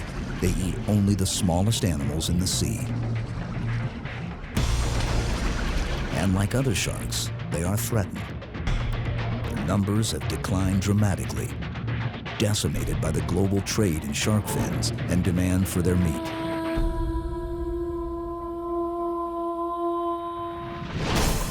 Marine conservationists Brad Norman and Denny Ramirez study the behavior and biology of these enigmatic giants. At Mexico's Holbox Island and Australia's Ningaloo Reef, whale sharks congregate each year in search of food, and researchers also gather here to learn more about the sharks and how to save them from extinction. A booming ecotourism industry revolves around snorkeling with whale sharks. But the explosive growth of the industry may be scaring the animals away. And hundreds of miles from the nearest ocean, the world's largest aquarium is home to 4 growing whale sharks.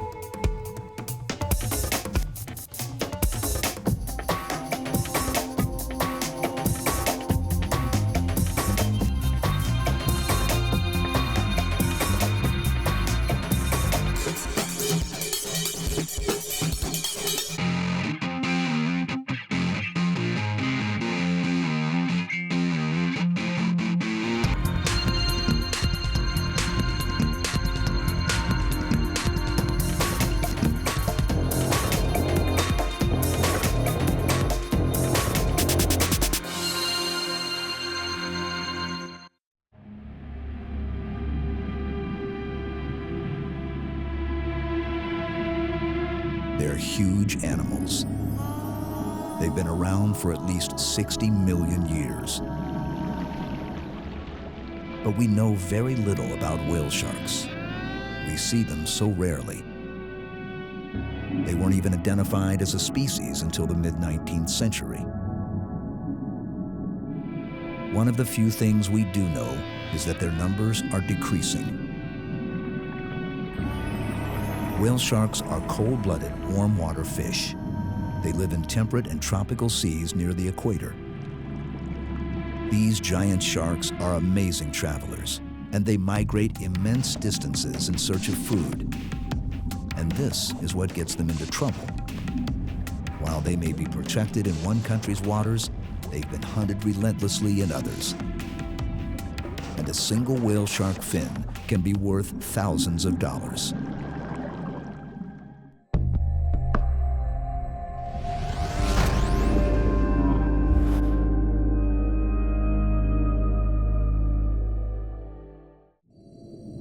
A coral reef, a beautiful and rich undersea realm. Countless species of marine life thrive here.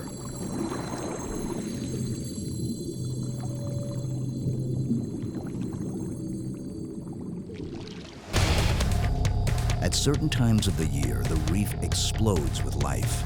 It's called a food pulse, when corals, fish, and other creatures lay their eggs. This mass simultaneous spawning injects so much food into the water column that predators just can't eat them all. Most of the eggs drift away on the currents unharmed. It's a brilliant survival strategy.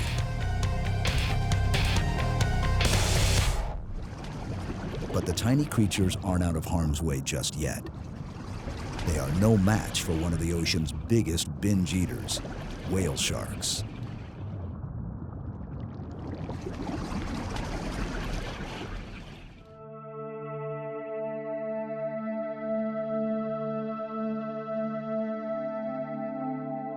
Along the western coast of Australia, Cape Range National Park and the Ningaloo Reef stretch for almost 200 miles.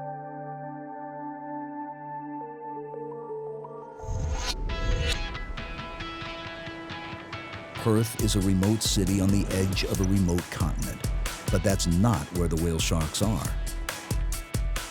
To find them, you must fly another 1,000 miles north to the tip of the most westerly part of Australia. This is about as far as you can get from anywhere in Australia. Until 1967, there wasn't much to speak of at Cape Range, except perhaps for a few fishermen. The Cold War was in full swing, and the U.S. Navy built a submarine communications base on Australian soil. The radio towers are the tallest man-made structures in the Southern Hemisphere. The base eventually closed down in the early 90s, and the neighboring town of Exmouth lost their main employer. The economic forecast was grim. The whale sharks, of course, had never left. It took a transplanted village doctor from England who loved scuba diving to help sow the seeds of a new industry. I'm a general practitioner. I had become very keen on underwater photography and bought myself a small cine camera before I went to Exmouth. And I was just falling in love with the whole marine environment up there, the coral reefs, the manta rays, dugong sharks, all the creatures that are up there at Ningaloo. Then in one day in March 1983, suddenly, after several hours of searching, we encountered a really big shark. I finally got in the water and swam with it and filmed it, and I was ecstatic. I was over the moon. I mean, to swim next to such a huge creature, to be able to approach it and get so close, it was just a mind-blowing experience.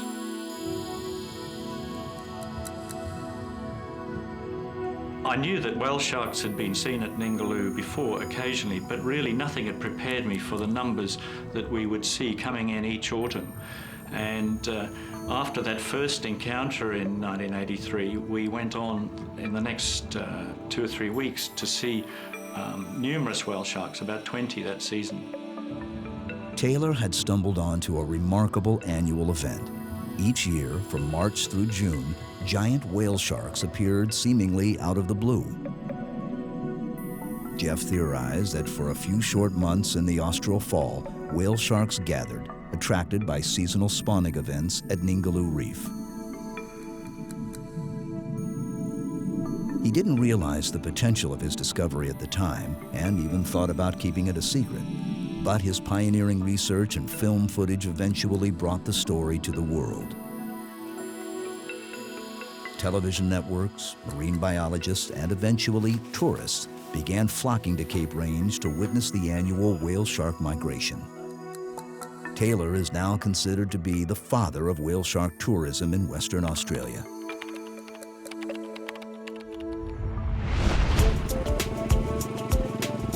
In the late 80s, a handful of businesses sprang up in the tiny villages of Coral Bay and Exmouth that relied on whale sharks' yearly visits.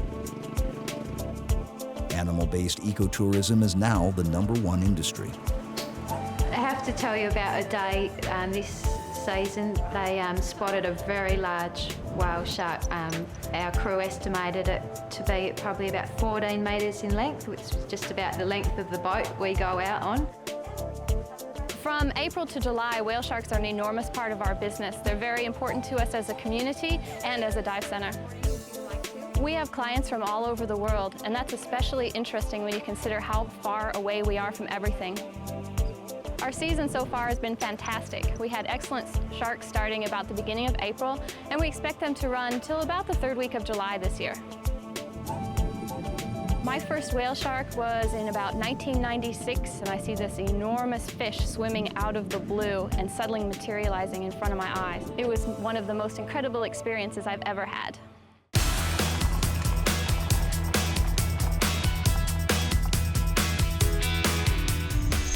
In Coral Bay and neighboring Exmouth, whale sharks are big business. Much of the local economy revolves around swimming with the giant fish.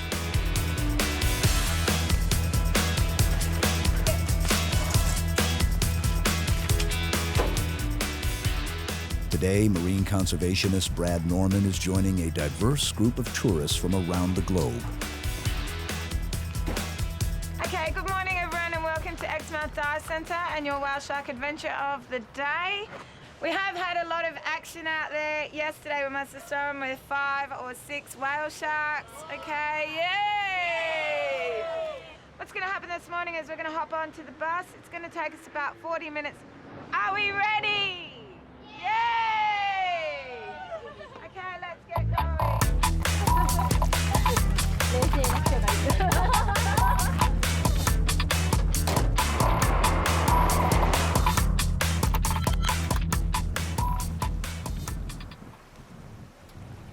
Whale sharks are the #1 attraction at Ningaloo Marine Park at this time of the year, between about April and June. There's more than 7,000 tourists per year swim with whale sharks, so it's a really, really big industry to the region, and it's great to get that many people interested in whale sharks and taking the message about their conservation back to their friends and family. The whale sharks are found in deeper water outside the shallow reef. Smaller skiffs ferry the tourists out to the dive boats waiting just offshore. For Brad Norman, the people on this whale shark watching trip are more than just tourists. They're research assistants, helping to unlock the mysteries of this fascinating animal. Swimming with whale sharks, that's what people come here to do. But there are strict guidelines. The maximum number of divers in the water at one time and the minimum safe distance from the animals. Once you've seen the shark, you move to the side, okay? You'll be in front of it, it'll come towards you, move to one side, then turn around and just start swimming alongside the whale shark. Hey guys, I got a whale shark down here. Okay, hands up in group 1. 1, 2, 3, 4, 5, 6, 7. 2 more, who else is in group 1? In group 1? Group 1. Okay, quickly. Okay, go, go, go!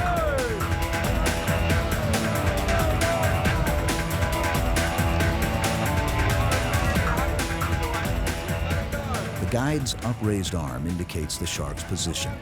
This is the perfect opportunity for the group to swim alongside a whale shark. But you have to move fast.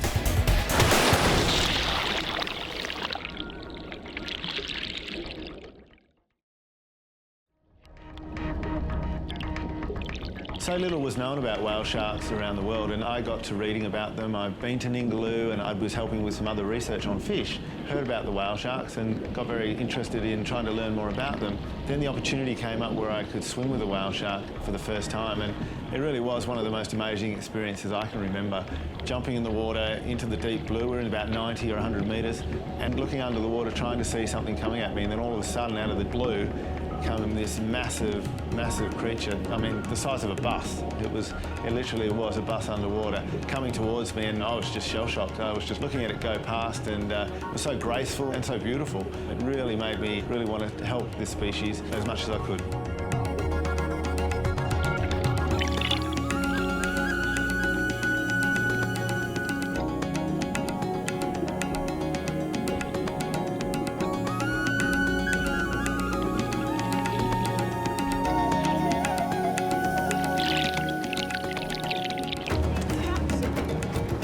Fantastic, that was huge. That was massive. That was hard work keeping up with it. It's unbelievable. It's one of the best experiences of my life, really. No, it's really amazing.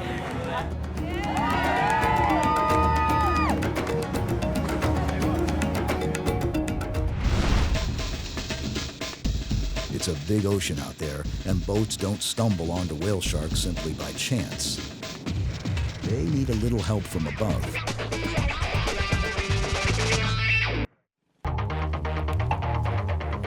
Basically how the aerial spotting works is the planes go up and spot for the boats, cruise along the reef, search various grid patterns, and then when we find a shark we'll call the boats, give them a position on the reef, and then basically talk them into the shark using the clock code, so 12 o'clock at say 4 or 5 boat lengths for the boats, and talk them in through about 400 metres into the shark and then onto the shark, and they take over once they get a visual.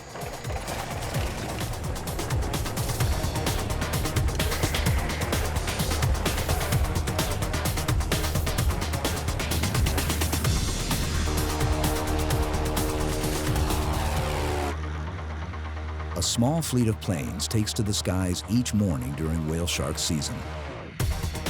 It would be difficult for dive boats to find the animals without aerial spotting. Even though the sharks are frequently at the surface, they don't breach or surface for air like whales do. C-Zone, this is Norwest there. Yeah, go ahead, Norwest there, C-Zone here.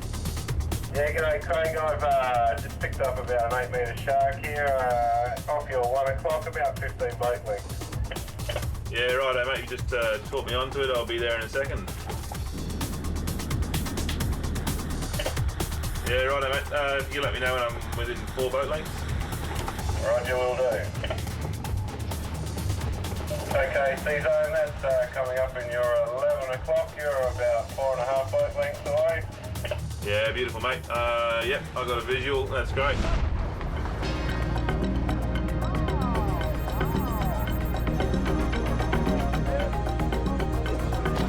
Okay guys, go, go, go!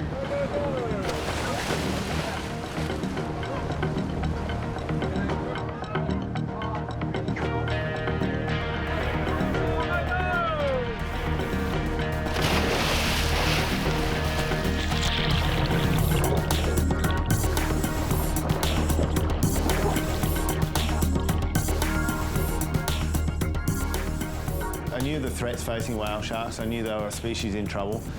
Being a marine biologist and somebody very interested in the oceans, it seemed to be a perfect match to trying to help save the largest fish in the sea.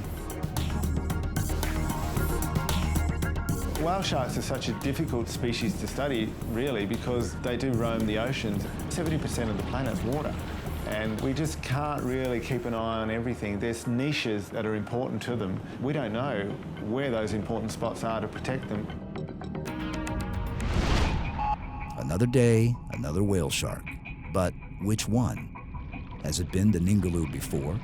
Has it been seen and identified before?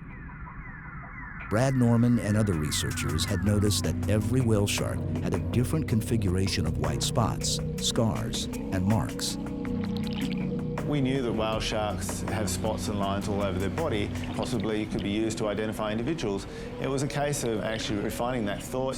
When you're working with thousands and thousands of photographs, it becomes unworkable to try to match things up by eye. Brad photographs the pattern of spots, adding to a growing database of images that identify individual animals.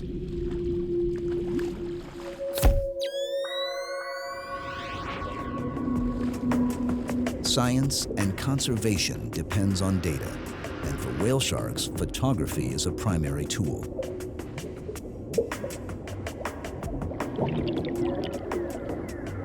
Like a human fingerprint, each animal has its own distinct pattern of spots. The patterns are complex, but there's something similar in the night sky, the galaxies of outer space.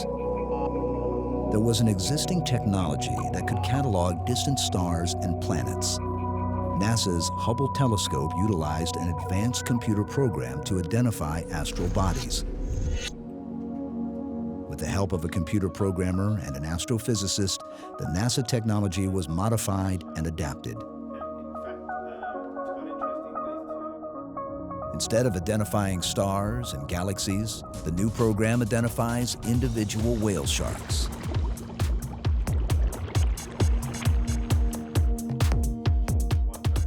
The process starts with a photo of an area near the 5th gill slit, and the spots are connected with triangles. The computer program then analyzes the image and compares the information with other whale sharks in the database. People can just go to whaleshark.org and click on the website. There's a reported encounter page, date, time, location, and they can submit a photograph online. There's a little bit of work that we have to do with the processing of the photographs. We run a scan, come up with either a match for a shark previously seen or a new shark. Tourists and divers can become involved in two ways. One, learning more about whale sharks by going to the website. The second way is swim with a whale shark, take a photo and send that photo with the date and location of sighting, and that'll help us understand more about the numbers and the movements of these whale sharks around the world. At Perth's Murdoch University, Brad Norman continues his pioneering work in whale shark identification. His efforts have garnered him the prestigious Rolex Award for Enterprise, and he is now an emerging explorer with the National Geographic Society. At Ningaloo Reef, tourists come for the experience of swimming with whale sharks, and at the same time, they help to increase our knowledge of these enigmatic animals. There's many mysteries to whale sharks. We don't know where they're breeding. We don't know how often they breed. We don't know really where exactly they're migrating to and from, and how many actually are out there. These are points that, as to date, we haven't been able to answer. But as we build the program, we raise the awareness, we get thousands of people involved in helping with the research for whale sharks, I think we can answer the questions. You don't have to travel to remote Western Australia to see whale sharks. Hundreds of kilometers from the nearest saltwater, the world's largest aquarium is home to 4 growing whale sharks.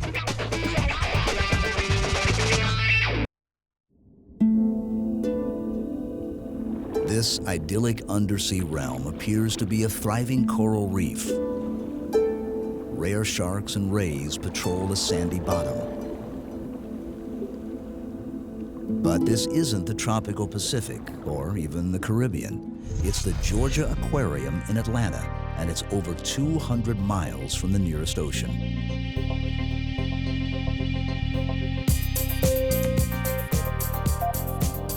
Dozens of exhibits house an impressive collection. 100,000 animals represent over 500 different species.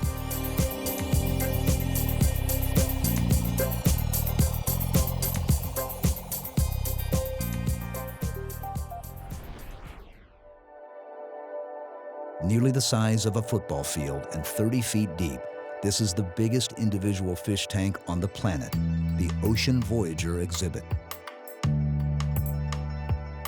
It holds enough water to fill 10 Olympic-sized swimming pools. And they built it big for a reason.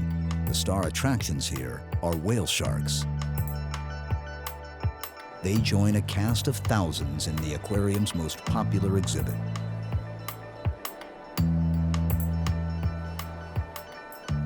The whale shark was a real challenge for the team here at the Georgia Aquarium in designing this exhibit. It is a huge animal, and we had to create an exhibit here, a habitat, where these animals could remain their entire lives and be able to comfortably swim all that time as well.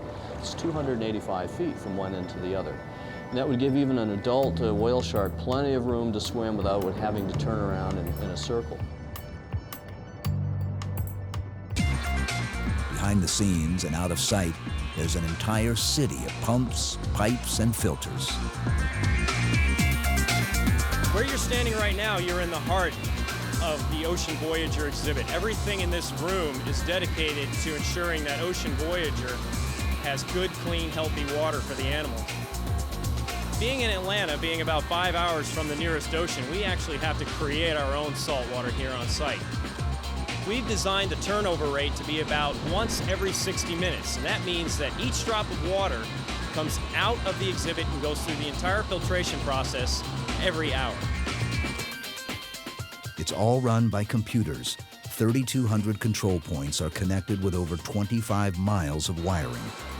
And keeping it up and running smoothly is a massive undertaking. It takes a lot of behind-the-scenes work to keep this equipment up and running properly.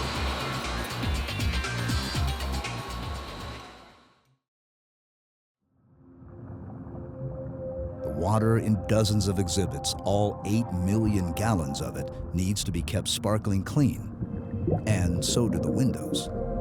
Every day, a team of volunteer divers descend into Ocean Voyager.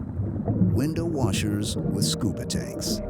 The cleaning guys go in every morning and they take baby diapers and they wipe down all of the acrylic in the exhibit, making sure all of the sand and gravel and everything is off of it so it doesn't get scratched, and also wiping down algae so it doesn't build up. Today, there's a new group of divers. For the first time, the whale sharks are going to be filmed by an underwater television crew. Veteran cinematographers Tom Campbell and Neil McDaniel had worked in virtually every marine environment on Earth. But this is unlike any dive they've ever done. Saltwater and expensive electronics don't mix. Technician Dennis Kaufman prepares the high-tech housing and camera equipment for the dive. Big cameras for big fish. Keeping out of the way of an animal the size of a bus is definitely a concern. But safety divers are more wary of a great hammerhead shark and a couple of very territorial Goliath groupers. Everything in the Ocean Voyager tank is huge. All right, guys, today our objective is to clean the windows, and there's going to be some filming going on at the same time. Our time and depth is however long it takes to do the windows, which should be about an hour. Depth is no greater than 30 feet. Bertius and Jim will be your safeties, so they will be hanging out with you guys, and these guys will be covering them.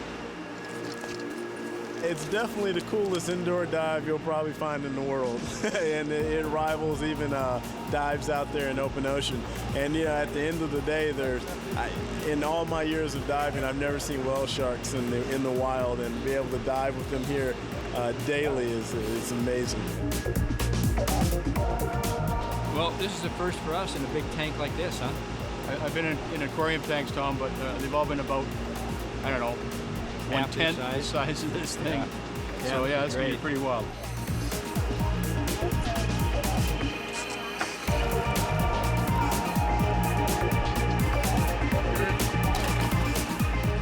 Above water, the high-definition camera system weighs nearly 100 pounds and is very awkward to carry. But underwater, it's as light as a feather.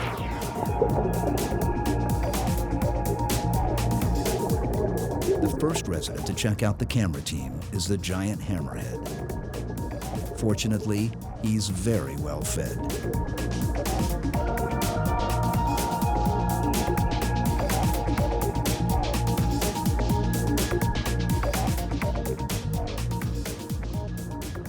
You got to remember, when you do an exhibit like this, there is no handbook called Whale Sharks for Dummies. We don't have a guide on how to keep the whale sharks. Now, we know a lot about sharks in aquariums, and we can apply that knowledge to this, the largest of all the sharks, when we designed the exhibit. But every day is still, a learning curve for us. We're learning a lot, how fast they grow. We have males and female whale sharks here, so we're very interested in how their biology and their behavior changes as they mature. We have some great opportunities to learn even more about them because this is like a laboratory, a big laboratory, where we can study the whale shark, learn a little bit about its sensory biology. You know, what does it actually see? What can it smell? How does it find its food? These are all questions that we can learn here in this aquarium environment, which would be very hard to learn in the ocean.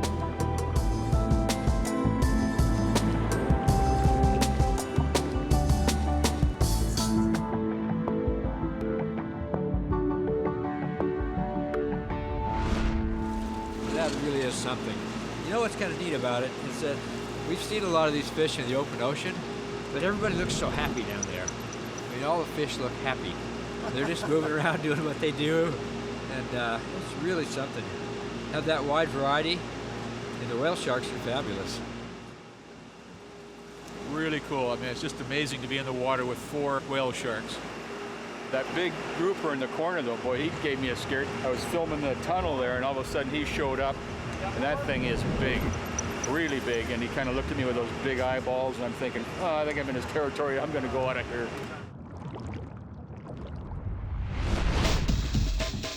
These are the only whale sharks in an aquarium in the Western Hemisphere. There's a handful of others in smaller facilities in Asia, closer to where the animals were originally captured. The sharks in Georgia, however, had a lot farther to travel.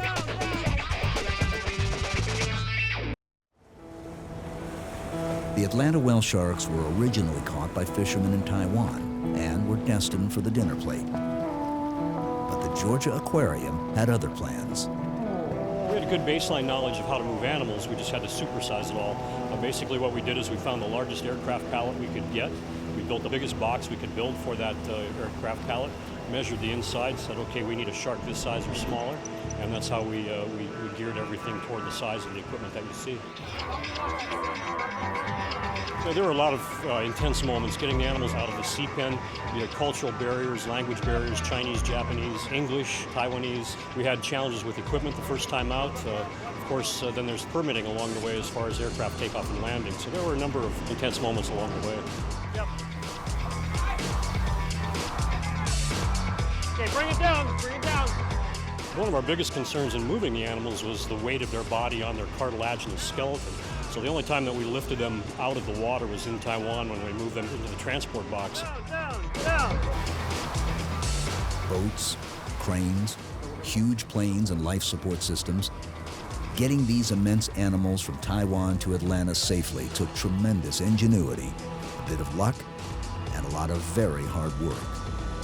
It was a logistical nightmare, but in the end, it all came together.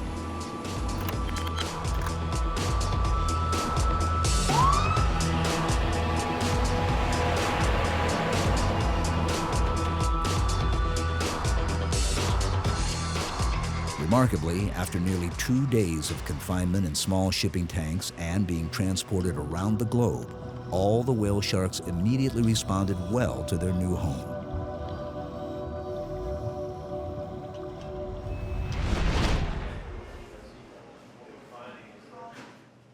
Feeding whale sharks and other residents of the aquarium and keeping them healthy is no ordinary job. Good nutrition is a constant challenge. The food needs to be of the highest quality, restaurant grade in fact. And whale sharks eat a lot of food. The whale sharks eat about 5 kilos of food a day, and that contains krill, squid, silver sides, and a gel formula.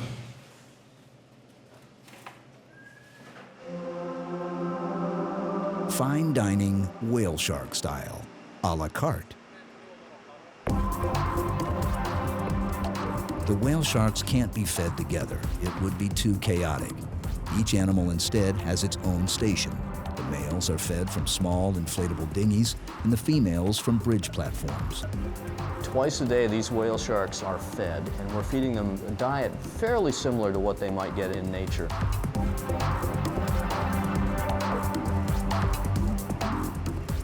We know from our research down in Mexico, they're feeding on small shrimps, very small, a couple of millimeters in length. They also feed on copepods and fish eggs. But here at the aquarium, we're also feeding them small fish, small shrimps. We make a diet that we prepare. We actually add gelatin to it. We grind it all up and make it into a gelatin. We can cut it up in small cubes and add some extra nutrients to that. So twice a day, those animals are fed here at the aquarium. And that was one challenge we weren't quite sure of when we were designing this exhibit. Would they actually feed properly and normally? Each shark has been conditioned to feed from a different colored bucket at opposite sides of the exhibit.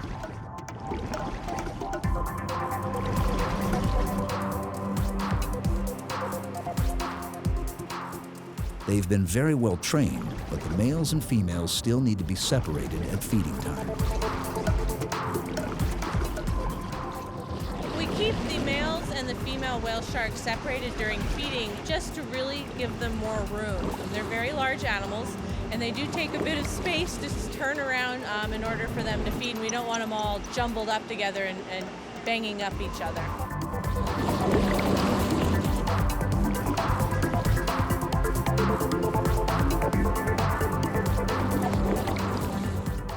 We're one of the first people in North America to ever have whale sharks, and so some of the research that we're doing and what we're learning from is very new, and we're able to share this data with other facilities in Asia. For example, our team has learned how to routinely give the whale sharks an examination, be able to obtain blood work, and share these techniques that someday may be very applicable to making a difference for wildlife in wild places.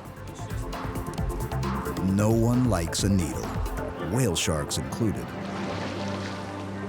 Having the immense animals in an aquarium setting has provided staff with a remarkable opportunity to learn more about the animals.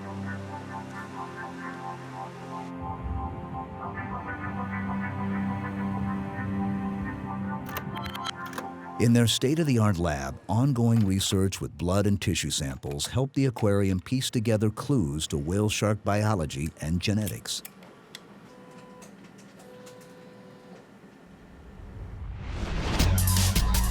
Much of the research at the Georgia Aquarium is complemented by work done on the open sea. Scientists and tourists travel to tiny Holbox Island to swim with whale sharks. But all is not well in paradise.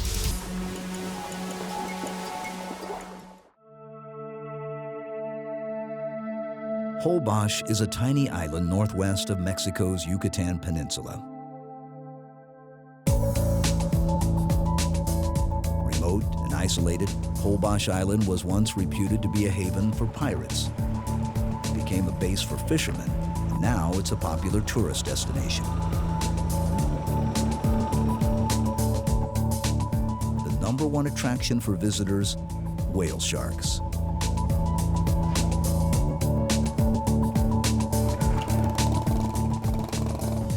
Every summer, nutrient-rich water from the Caribbean Sea flows south across the shallow continental shelf. The currents fuel a massive plankton bloom. Like coral spawning events off Ningaloo Reef in Australia, this feast of zooplankton and fish eggs is a magnet for whale sharks.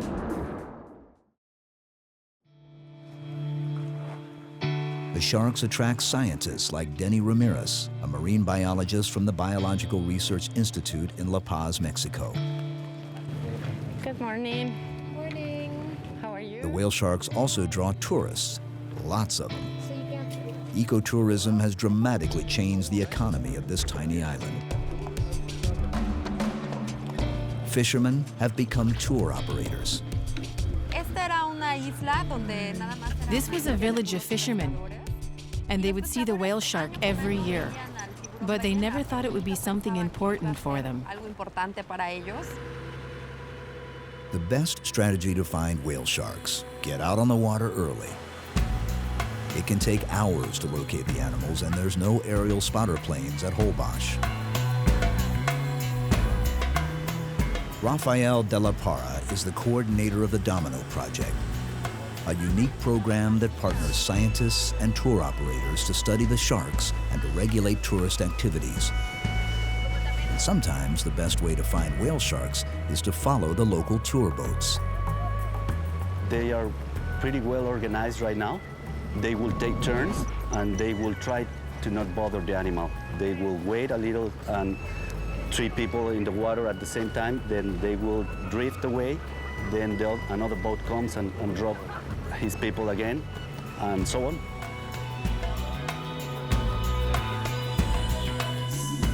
Research and tourism go hand in hand at Holbox. Operators let the scientists know where the sharks are and relay basic information, such as the sex and size of the sharks and if they've been tagged. But today, there's only one shark, and that creates a problem. Tour operators take priority, and the researchers must wait for their chance to work on the animal.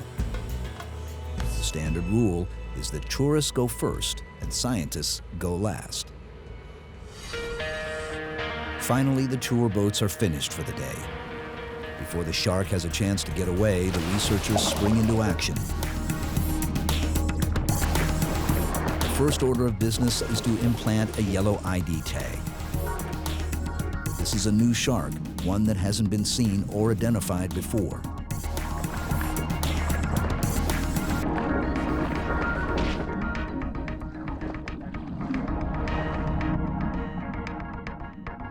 Denny Ramirez wants to find out how whale sharks from around the world are related genetically, where they're going, and where they're from. To do this, she first needs photos to identify them.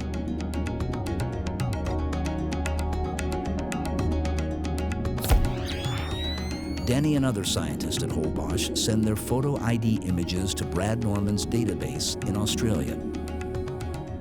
Together, researchers around the world are starting to gather a broader understanding of population numbers and global distribution. What's the number? The number of the picture is 44260.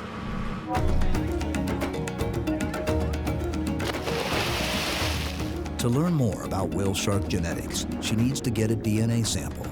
She's an expert freediver, but it's still a challenge to keep up with the big animals. Skillfully, she extracts a tiny piece of flesh with a sharp tool.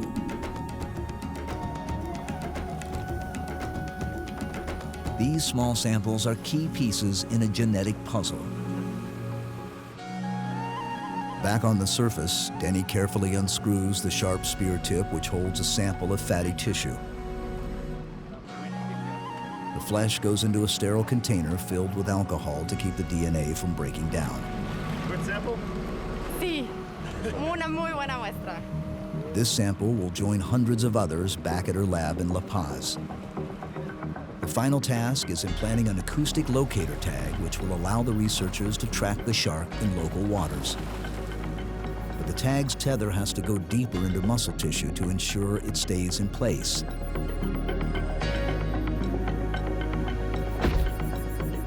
It causes the animal some discomfort, and it leaves the scene quickly.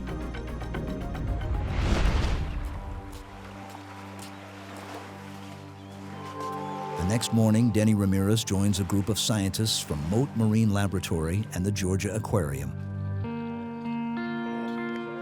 These researchers are at Holbox to gather information about everything from what the animals are eating to local water conditions. It all helps with efforts in Georgia to keep their captive animals healthy and happy in their adopted home.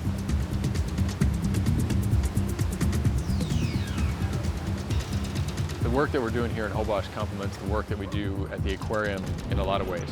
So we learn a lot in the aquarium setting, and then we also learn a lot in the field. But standing alone, neither one of those is really the complete picture. We're actually looking at what they're eating and why they're there. And so we do that basically by taking plankton tows at every place where we see animals that are actually foraging.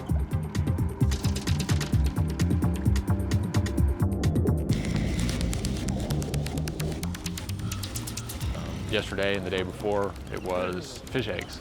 Normally it's different types of zooplankton, suggested shrimp, copepods, amphipods, things like that.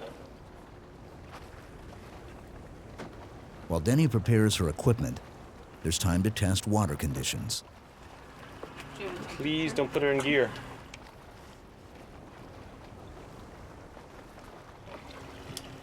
It's a lot colder down toward the bottom. almost 30 degrees at the surface and 24 degrees down 50 feet down. Once various studies are completed, the scientists begin searching for sharks. But just like the previous day, the research team has difficulty finding any animals. They have to rely once more on the tour boats.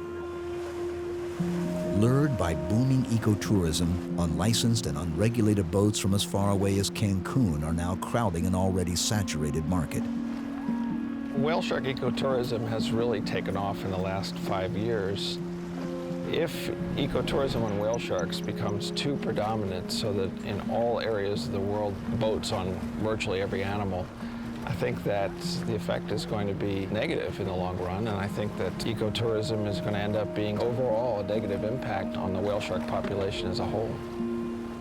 I fear that we're going to drive the sharks away from these important areas where they come to feed. As the tour boats wind down for the day, it's time for the scientists to get to work. This is a pop-off satellite archival tag. This tag accumulates information on sharks' depth and temperature of the water and the locations of the shark as it migrates. And we insert this dart head underneath the shark's skin, and it rides with the shark then. And then at a preset time, the connection between the tag and the tether releases. In this case, in 90 days, it will come to the surface where it floats and then send all of its data back to us in the laboratory via satellite. It appears to be another unidentified shark. First, Rafael de la Parra implants an ID tag. The shark now has a number. In just a few short seasons, the team has tagged and identified over 600 animals. Denny quickly gets her DNA sample, and Bob Huter successfully implants the satellite tag.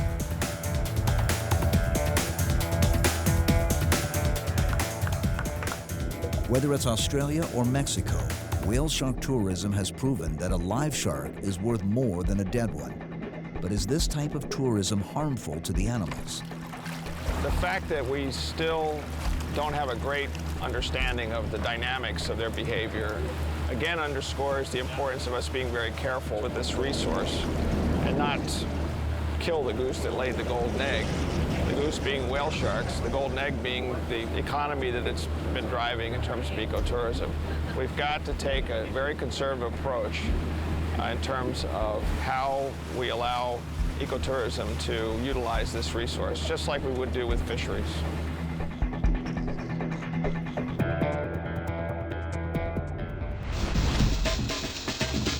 Although Holbox Island and other destinations are experiencing some growing pains with ecotourism, there are far greater threats to whale sharks.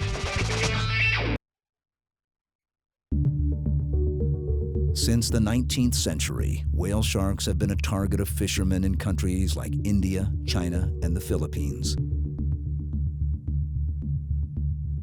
In recent decades, the growing popularity of shark fin soup has fueled a terribly destructive fishery.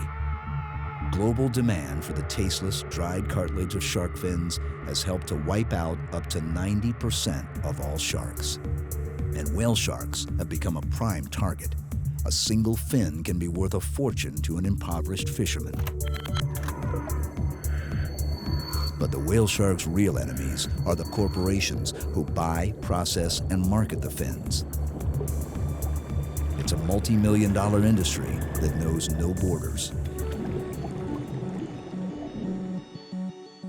In 1997, filmmaker and photojournalist Erin Calmez traveled to the Philippines on assignment. She discovered that whale sharks were being killed for their fins, and the fins were processed for export to Asia. She documented the destructive practices and brought the story to the world's attention in her groundbreaking film, The Whale Shark Hunters. Her work exposed an international trade in shark fins and meat that exploited not only the sharks, but the native fishermen themselves. The dramatic film helped turn the tide on the exploitation of the animals. It is now illegal to kill whale sharks in the Philippines, and other countries like Honduras and Belize soon followed their lead. Instead of killing sharks, fishermen began focusing their efforts on tagging, research, and ecotourism. Mexico outlawed shark finning in 2007, and Taiwan declared that 2008 would be the last year of their commercial whale shark fishery. The future is looking much brighter for whale sharks. One of my greatest fears, years ago was that we might have been too late to save the whale sharks because their numbers had been declining so dramatically. I was a little pessimistic at the time, but the outstanding response that we've had from many different stakeholders all around the world is giving me confidence that we can be optimistic about the future of this threatened fish. But we need to be on our toes and we need to continue the hard work we've undertaken. Every day when we come to the aquarium and we watch people come to this exhibit, we know that most of the people who come here are never going to see the ocean or even see a whale shark in the ocean. The expressions that people show, sometimes tears, when they see the big window here and these amazing fish come swimming by them, we know we've made a connection. And what gives me optimism is that next generation of kids in particular are going to include the future marine biologists who are going to take care of these animals, protect them where necessary to ensure that we have whale sharks and other big fishes in the sea forever. We're learning more and more about these amazing animals every day and how important they are to the marine ecosystem. Like canaries in a coal mine, they are key indicators of the health of our seas and oceans. And like so many things in this natural world, we are also learning to care about them by getting to know them.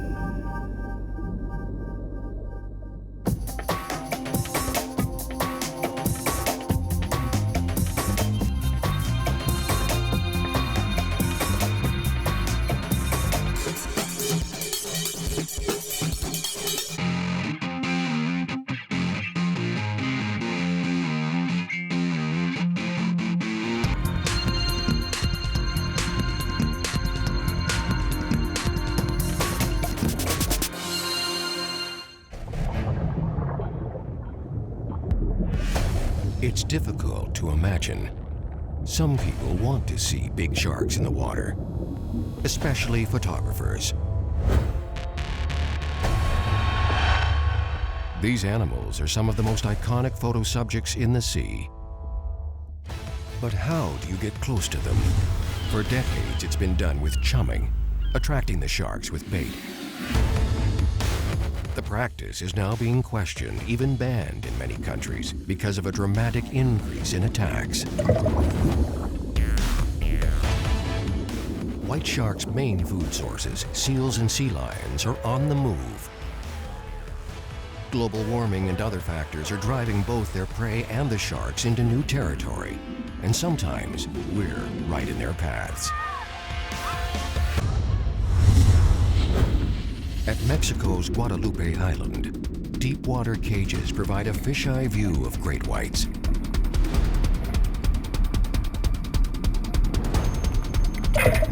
At depth and with minimal baiting, the animals display a surprisingly calm and curious nature.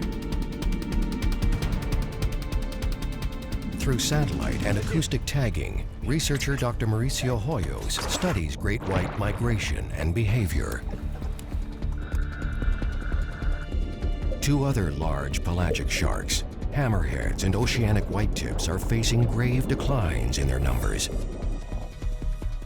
Like great whites, the fins of these increasingly rare sharks are in high demand for shark fin soup.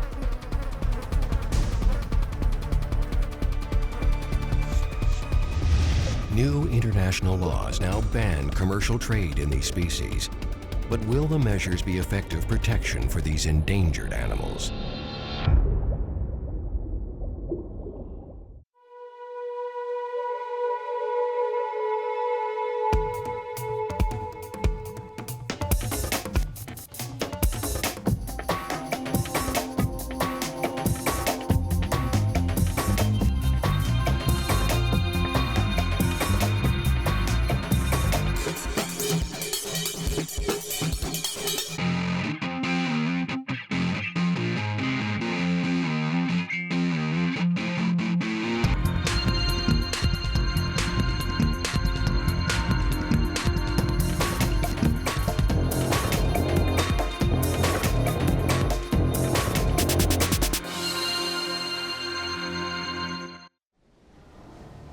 In April 2012, a champion South African surfer was killed by a great white.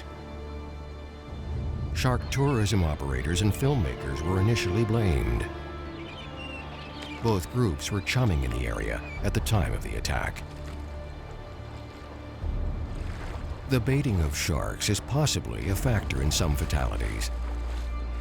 But there are other issues to consider, such as the changing migration patterns of their prey species, and there are more of us in the water than ever. There have been more deadly white shark attacks in the past 2 years than in the past 2 decades combined. What's going on?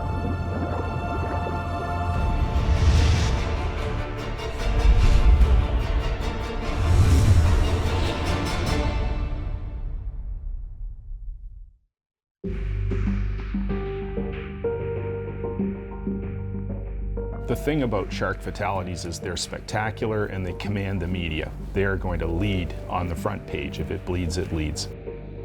So what's going on is there are more of us. This is a busy planet. We've passed 7 billion people, and a lot of us like to be in the water.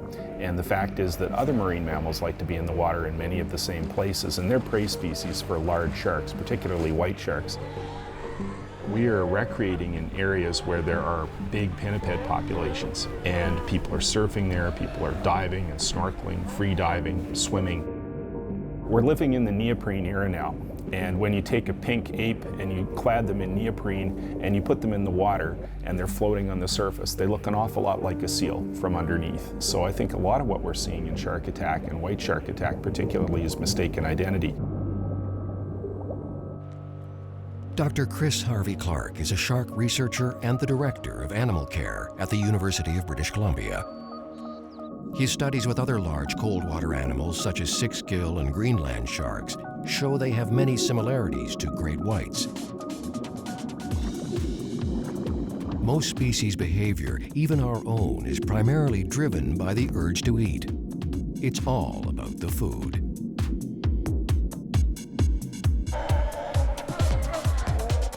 Pinniped populations are growing in some areas, and certainly Central California, some of the Pacific Islands, around Australia, around New Zealand, populations are protected, so they're growing. They're outstripping local food resources and moving around, and with them move the large predators. So you may see white sharks occurring in places they haven't been before, and of course these are also places where people in the water, they're surfing, they're snorkeling, and inadvertently being bumped and attacked by white sharks. The increase in great white attacks is clearly more about more of us being in the water near their prey species. And although the baiting of sharks remains a contentious issue, the practice helps fuel a growing industry, shark tourism.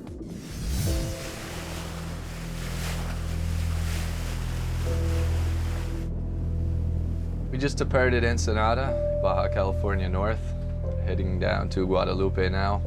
Heading south-southwest, 185 nautical miles. Beautiful day today. Hopefully it stays that way. Not always like this. Historically, there were just a handful of locations where you could regularly see great whites up close, primarily South Africa, Australia, and California.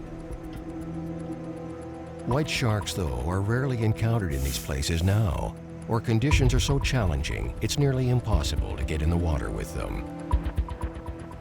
Mexico's remote Guadalupe Island is the premier destination in the booming business of white shark tourism. And if you're putting people in the water with great whites, you need to protect them.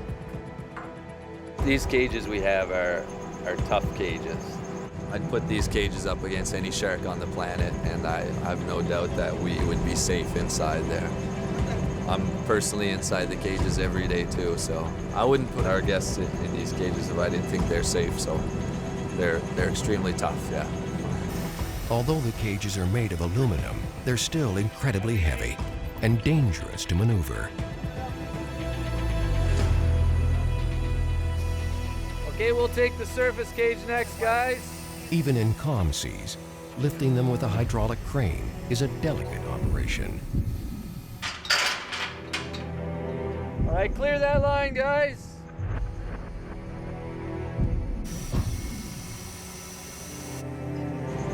I believe this is our third season now with these submersible cages. And it really offers a different perspective to see a shark swimming above you or even approaching the cage from above. Watch yourself there, Bob. It swings right at you.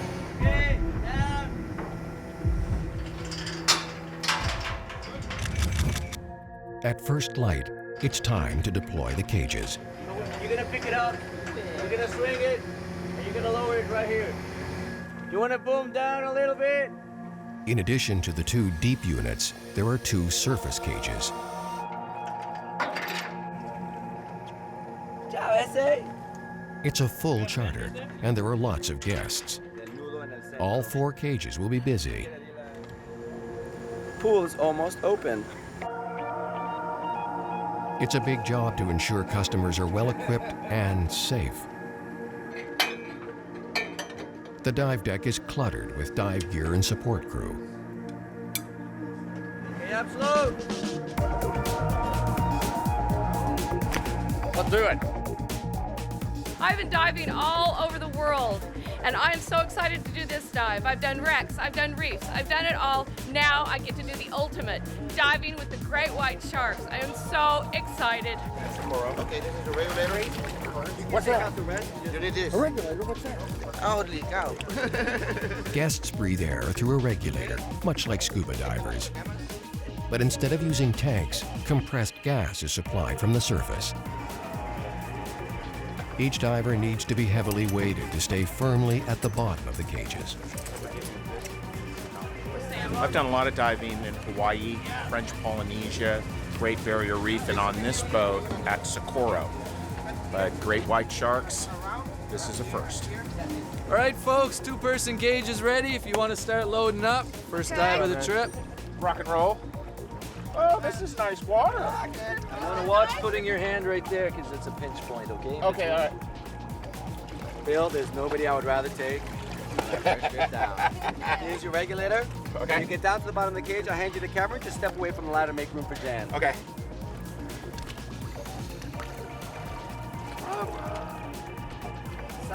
I've been at this 46 years diving out in the ocean, but I've never, ever seen or dived or even filmed the great white. So I'm ready to go. This is really exciting for me.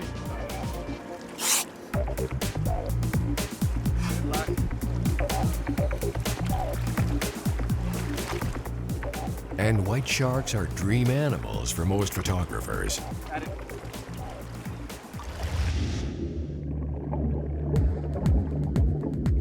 Even though the crew no longer baits with a chum slick or bloody fish parts, the sharks show up soon after the cages are deployed. The big animals seem more relaxed, perhaps even curious at depth.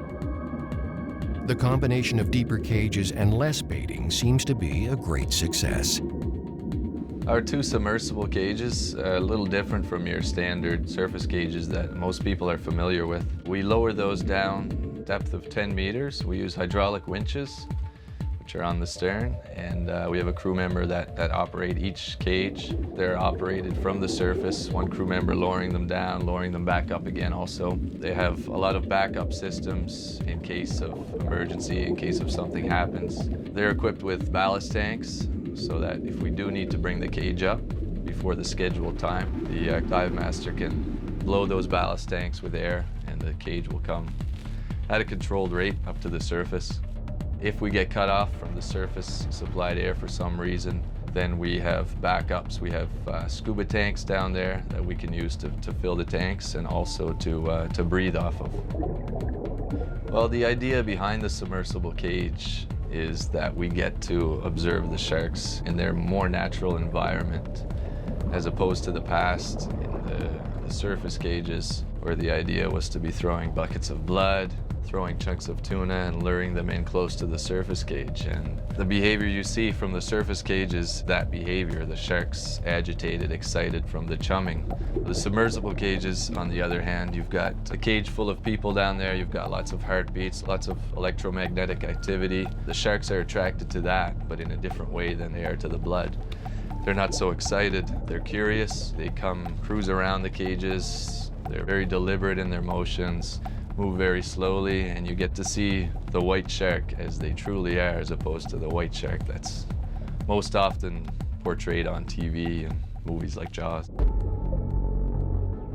After a couple of dives, the sharks start to get bolder. They circle tighter and tighter to the cages. For guests, it's what they came for, a thrilling close-up encounter with the infamous great white. The sharks get so close, you could reach out and touch them. But that's not a very good idea.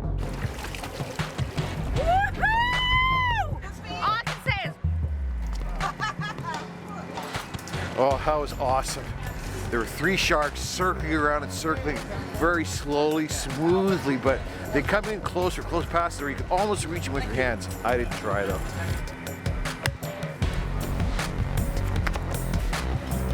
It's my 4th season out here diving with the white sharks, and I've never been sick of it. I don't think I can say I've ever been bored down there. In fact, every time I'm getting ready to go in, I'm excited to see the sharks again, you know? It's some of my favorite diving to do.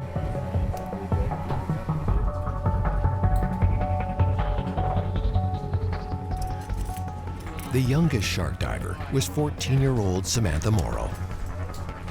The Canadian teenager logged more dives than most of the guests. See you later.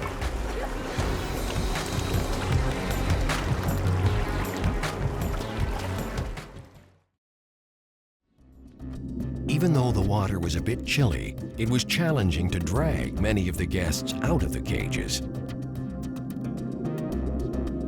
They couldn't get enough of the enigmatic animals.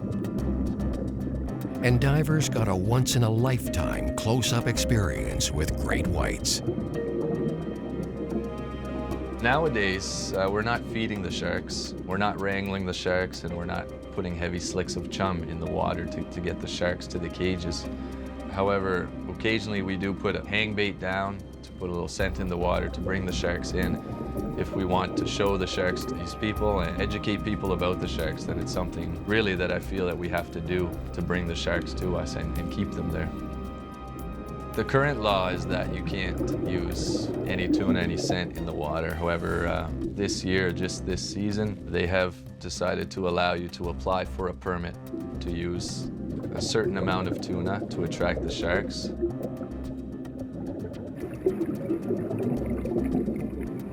The sharks really do come in close, even with minimal baiting.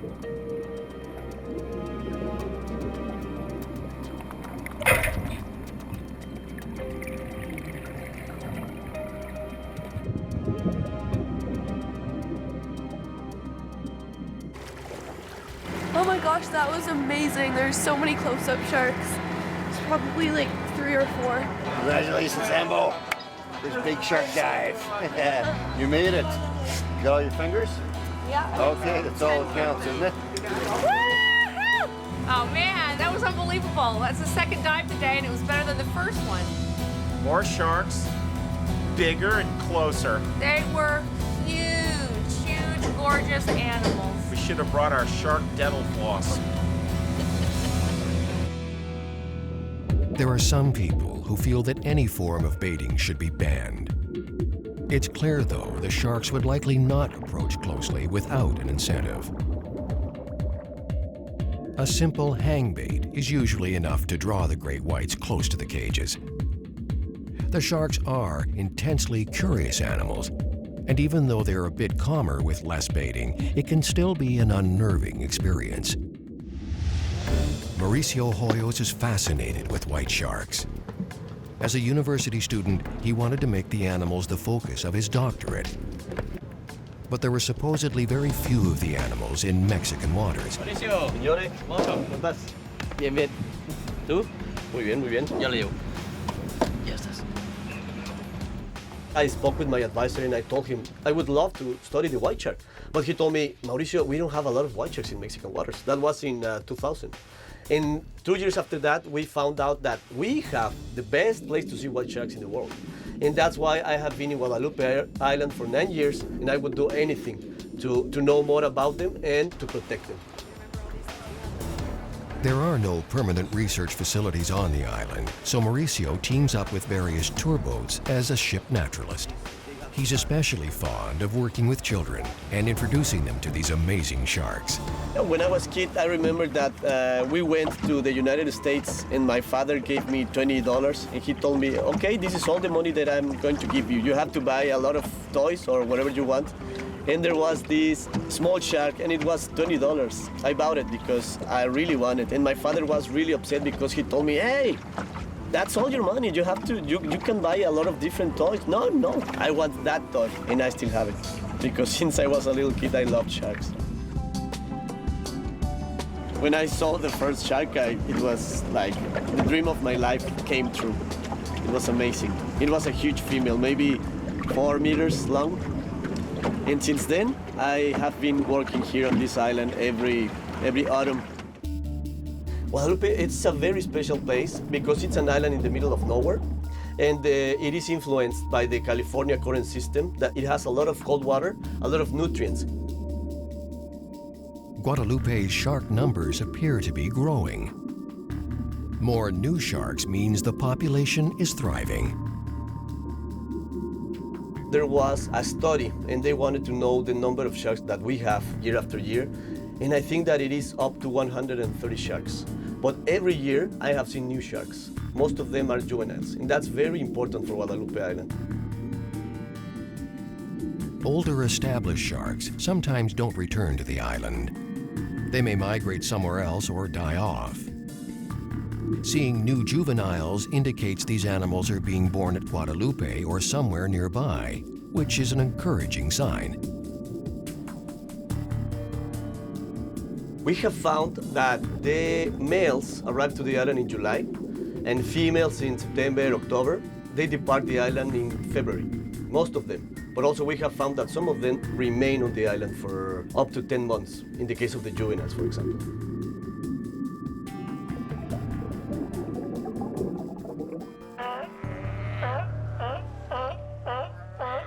In Guadalupe, we have 3 different species of pinnipeds: the northern elephant seal, the Guadalupe fork seal, and the California sea lion. And that's one of the preferred prey sources of the white sharks because they have a lot of fat, and fat has twice caloric value than proteins.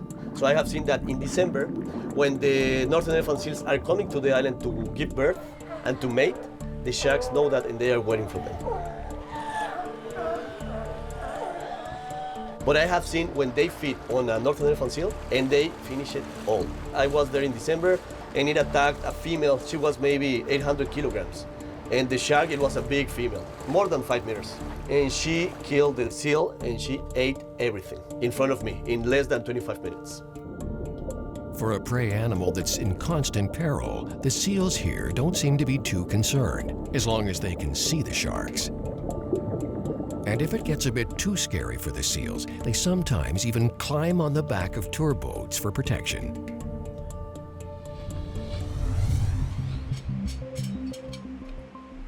To gain a better understanding of the shark's local movements and their long-distance migrations, Mauricio Hoyos uses high-tech tools such as satellite tags and acoustic transmitters. The devices reveal the shark's depths, migratory patterns, locations, and water temperatures. But even with advanced technology, there's still a lot we don't know about these enigmatic animals. In order to know the local movements of the sharks, we are using ultrasonic telemetry. We have to set ultrasonic transmitter in a shark, and that transmitter is going to emit a pulse that we can detect in 2 devices. One, that it's a portable receiver that we have in the boat. So as soon as I tag the shark, I have to follow that shark for 24 hours. Okay, Jorge, shark, bring it, bring it. Put it right here, right here.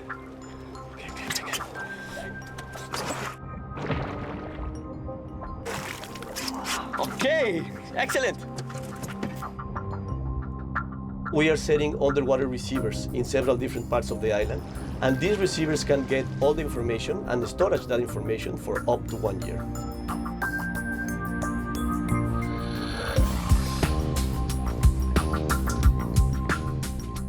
The white sharks at Guadalupe spend over half a year away from the island in open water between California and Hawaii. But what they're doing way out there remains a mystery. A few of the animals have been satellite tracked to a remote location in the middle of the Pacific, dubbed the Great White Cafe. It's thought that thousands of the sharks congregate each year at the mysterious spot. No one is even sure whether they are mating, chasing tuna, or even giving birth out there.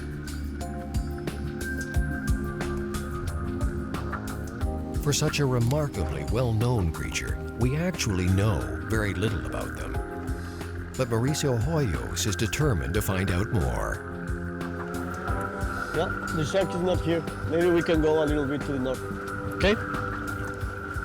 Guadalupe is a protected biosphere of Mexico. Yet with minimal funding or monitoring, the sharks are under constant threat from poachers. And there's growing political pressure to restrict the activities of tourism operators. Baiting and chumming of white sharks remains a contentious issue.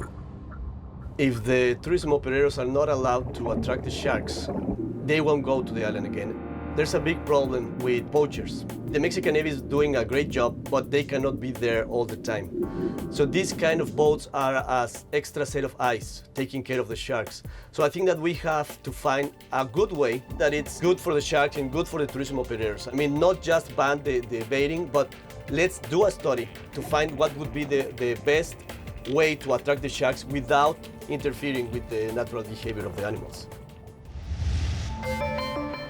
Stills photographer David Fleetham is just one of a handful of image makers that earn their living taking pictures of marine animals.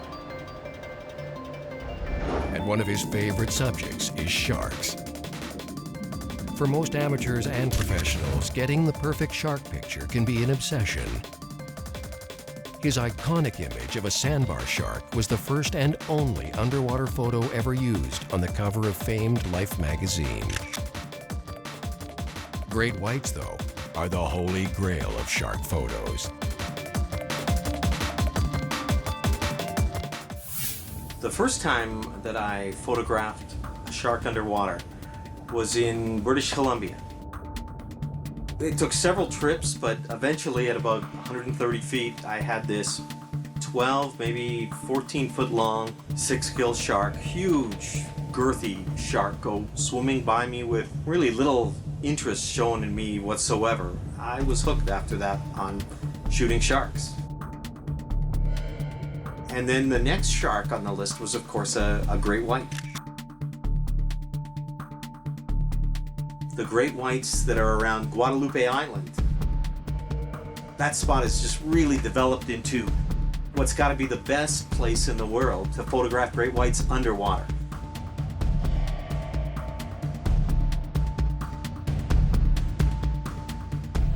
White sharks are the quintessential marine predator. If anyone who associates danger underwater, they think of this massive white zeppelin-looking shark bristling with teeth coming straight towards them with Jaws music playing. And inevitably, any image that you take of a white shark, people are going to enjoy looking at it.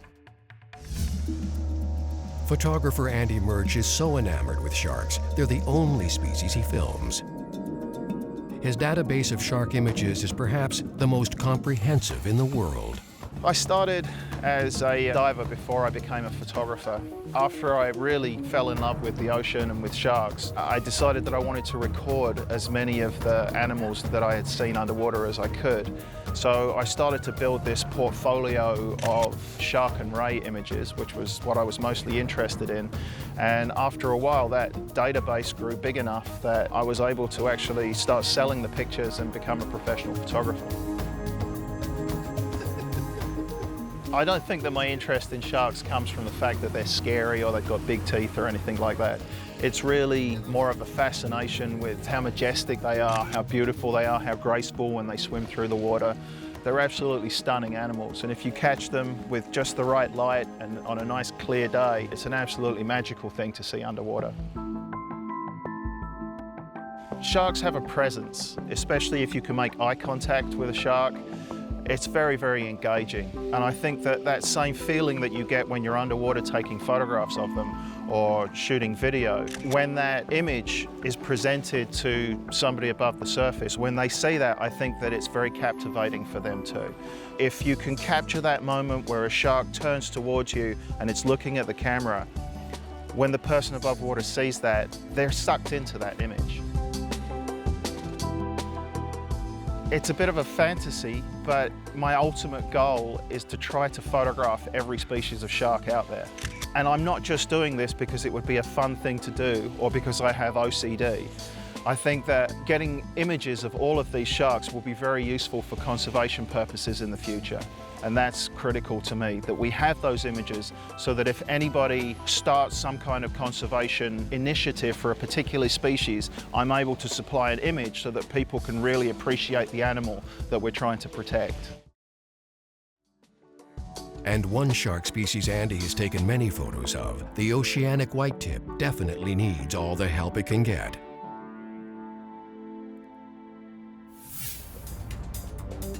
To dive with and photograph the elusive oceanic whitetip, shark advocate Stuart Cove and his crew traveled to waters off Cat Island in the central Bahamas. Like great whites, oceanic whitetips need a little incentive to approach the dive boat. You got it, man. This is the bit no one sees and no one wants to do. I don't mind it. This is what our little darlings like to eat, so gotta give it to them. Alright.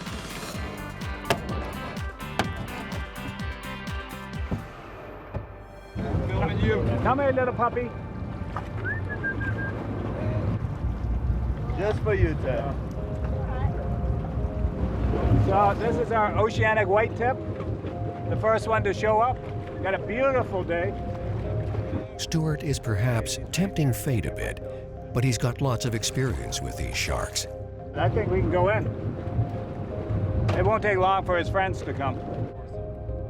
Baiting and chumming is a controversial practice with all sharks. But the fact remains that the only way to entice the animals is with bait. What are you doing? I'm just having some fun. Stuart Cove's business revolves around shark tourism, and if you're paying to see an animal in the wild, you want to get as close as possible.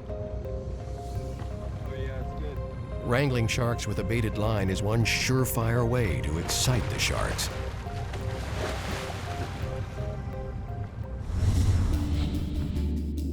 Oceanic whitetips do have a bit of a reputation. They've been implicated in numerous shark attack fatalities, especially with shipwreck survivors in the open ocean. But they have a lot more to fear from us.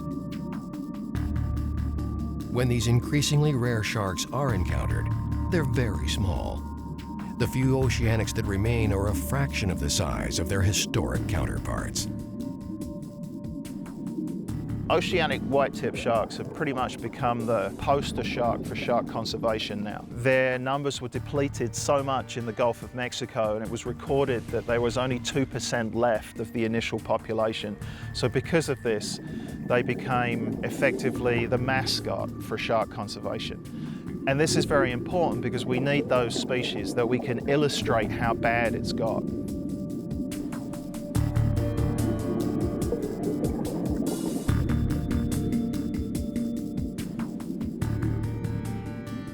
Oceanic whitetip sharks are open ocean predators, so unlike most sharks that hang out on different reefs, they rarely come in contact with land whatsoever. They're out chasing tuna or various other migrating species in the very, very deep ocean, far, far from land. And because of this, they've come in contact with unregulated finning in many parts of the world where there's no monitoring. There's no way to protect them because past international limits, fishermen can do more or less anything they want.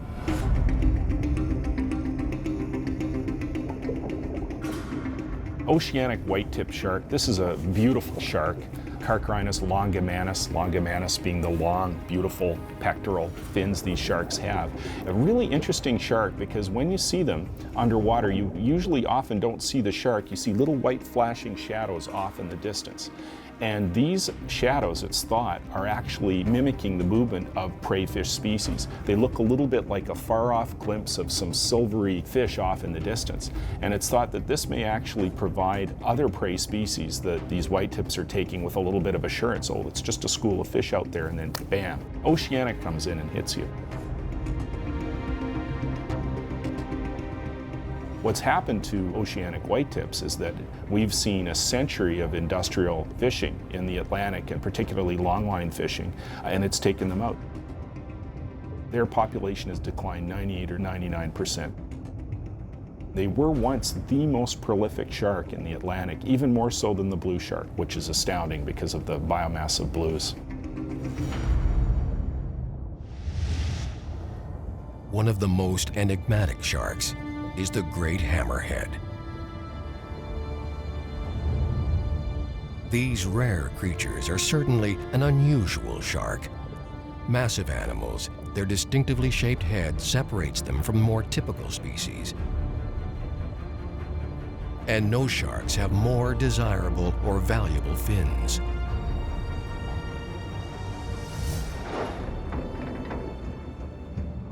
One of the most consistent places to find hammerheads is the tiny island of Bimini in the northern Bahamas. You know, great hammerhead, you can sometimes have a lucky opportunity to see them, but this here in South Bimini is guaranteed hammerhead action.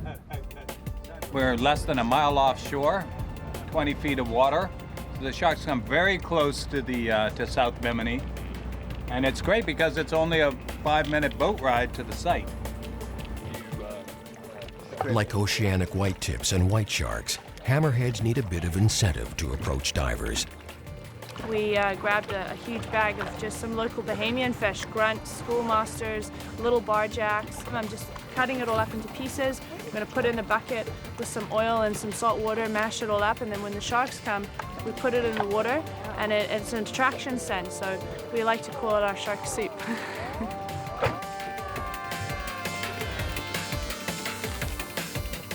The question remains, though, does baiting adversely affect the natural behavior of the sharks? Most large sharks are attracted to handouts of food. Even just the scent of fish blood in the water can usually bring them into close contact. But does it make them more dangerous?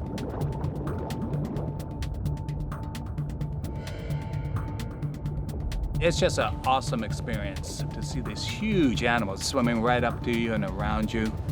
Fantastic. The way I feel about these hammerheads, I've dived with a lot of species of sharks here in the Bahamas, but this great hammerhead is probably the highlight of all the sharks. They're huge, 15 feet long, with heads 3 feet wide and 6-foot high dorsal fins, and they stay with us, and they swim right around us very closely.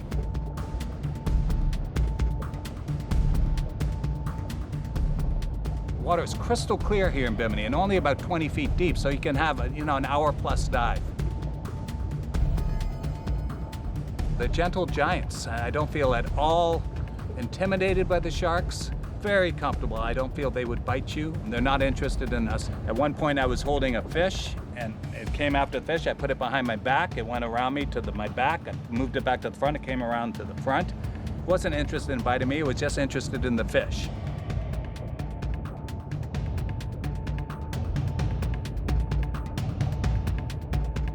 Even though hammerheads have been proven to be relatively shy and non-threatening animals, there's still that nasty reputation to deal with. Old perceptions die hard. Introducing them to scuba divers might help to change our views.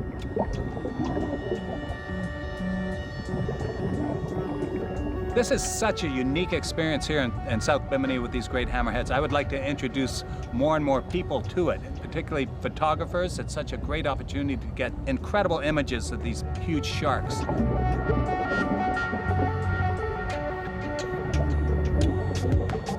Photographers are definitely fond of hammerheads.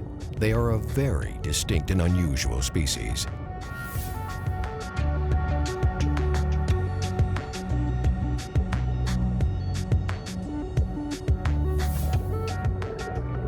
Depending who you talk to, there's either 9 or 10 species of hammerhead sharks in the world now.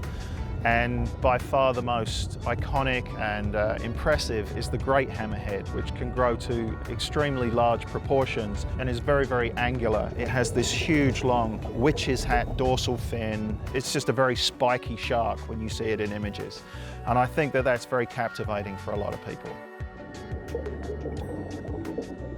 In the Bahamas and much of the Caribbean, hammerheads have long been viewed as man-eaters. Although they have attacked humans in the past, it's been decades since one of the animals was involved in a fatality. We need to turn people onto it so they can get the word out that these great hammerheads aren't this indiscriminate killer. Because you think of great hammerhead and you think, oh my God, I got to get out the water, they're going to eat me.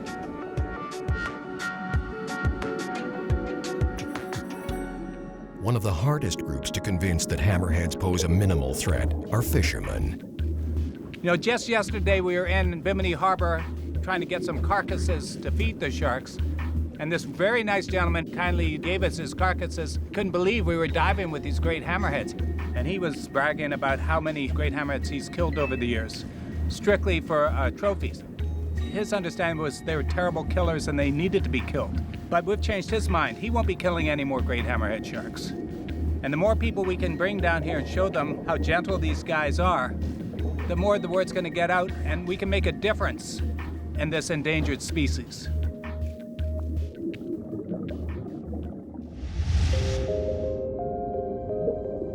Open ocean wanderers, great whites, and other large pelagic species are critically endangered over much of their historic ranges.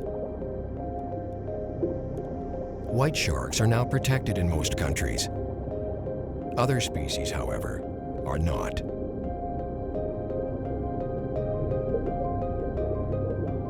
Oceanic white-tip numbers have dropped globally by more than 90%. Hammerheads are targeted relentlessly. It doesn't help that their dorsal and pectoral fins are very large and valuable.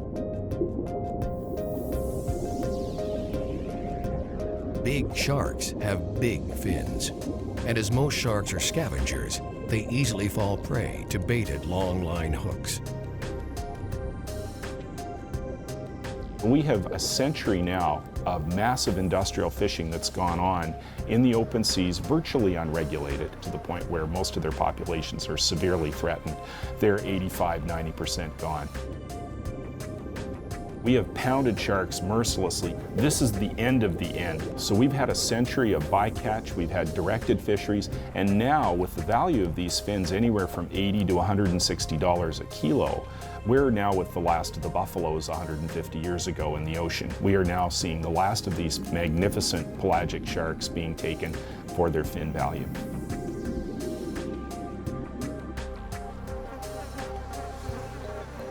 For decades, conservation groups and researchers have been raising the alarm over the wasteful practice of shark finning. We've been killing tens of millions of the animals without careful consideration of their important role in the marine ecosystem. It finally appears, though, that some of us may be getting the message.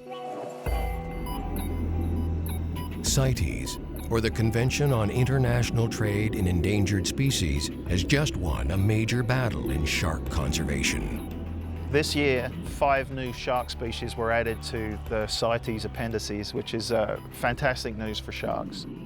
We managed to get 3 species of hammerheads, great hammers, smooth hammers, and scalloped hammers protected, as well as porbeagle sharks, which are related to great whites, and oceanic whitetip.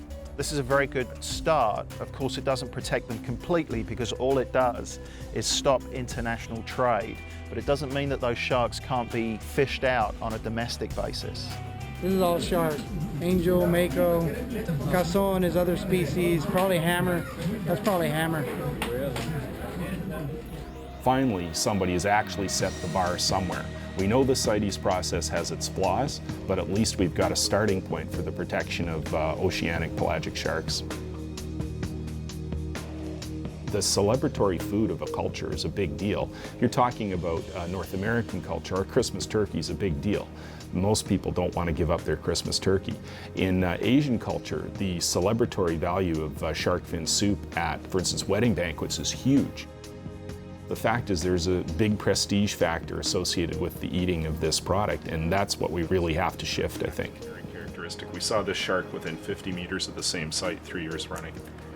About 40% of the countries which are taking sharks have absolutely no management plans for any of the sharks they take. They just take and take. There's no allowable catch, there's no limit. You just go out and fish.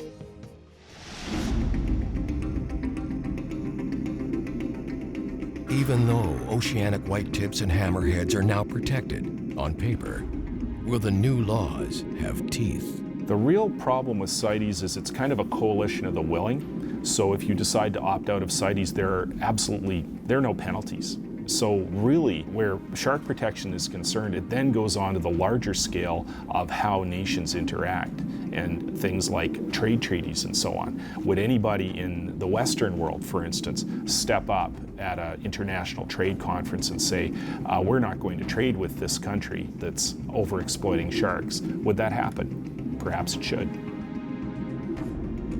There's still a long ways to go to bring many species of sharks back from the brink of extinction. Regardless of their effectiveness, the new CITES rules are a big first step in shark conservation.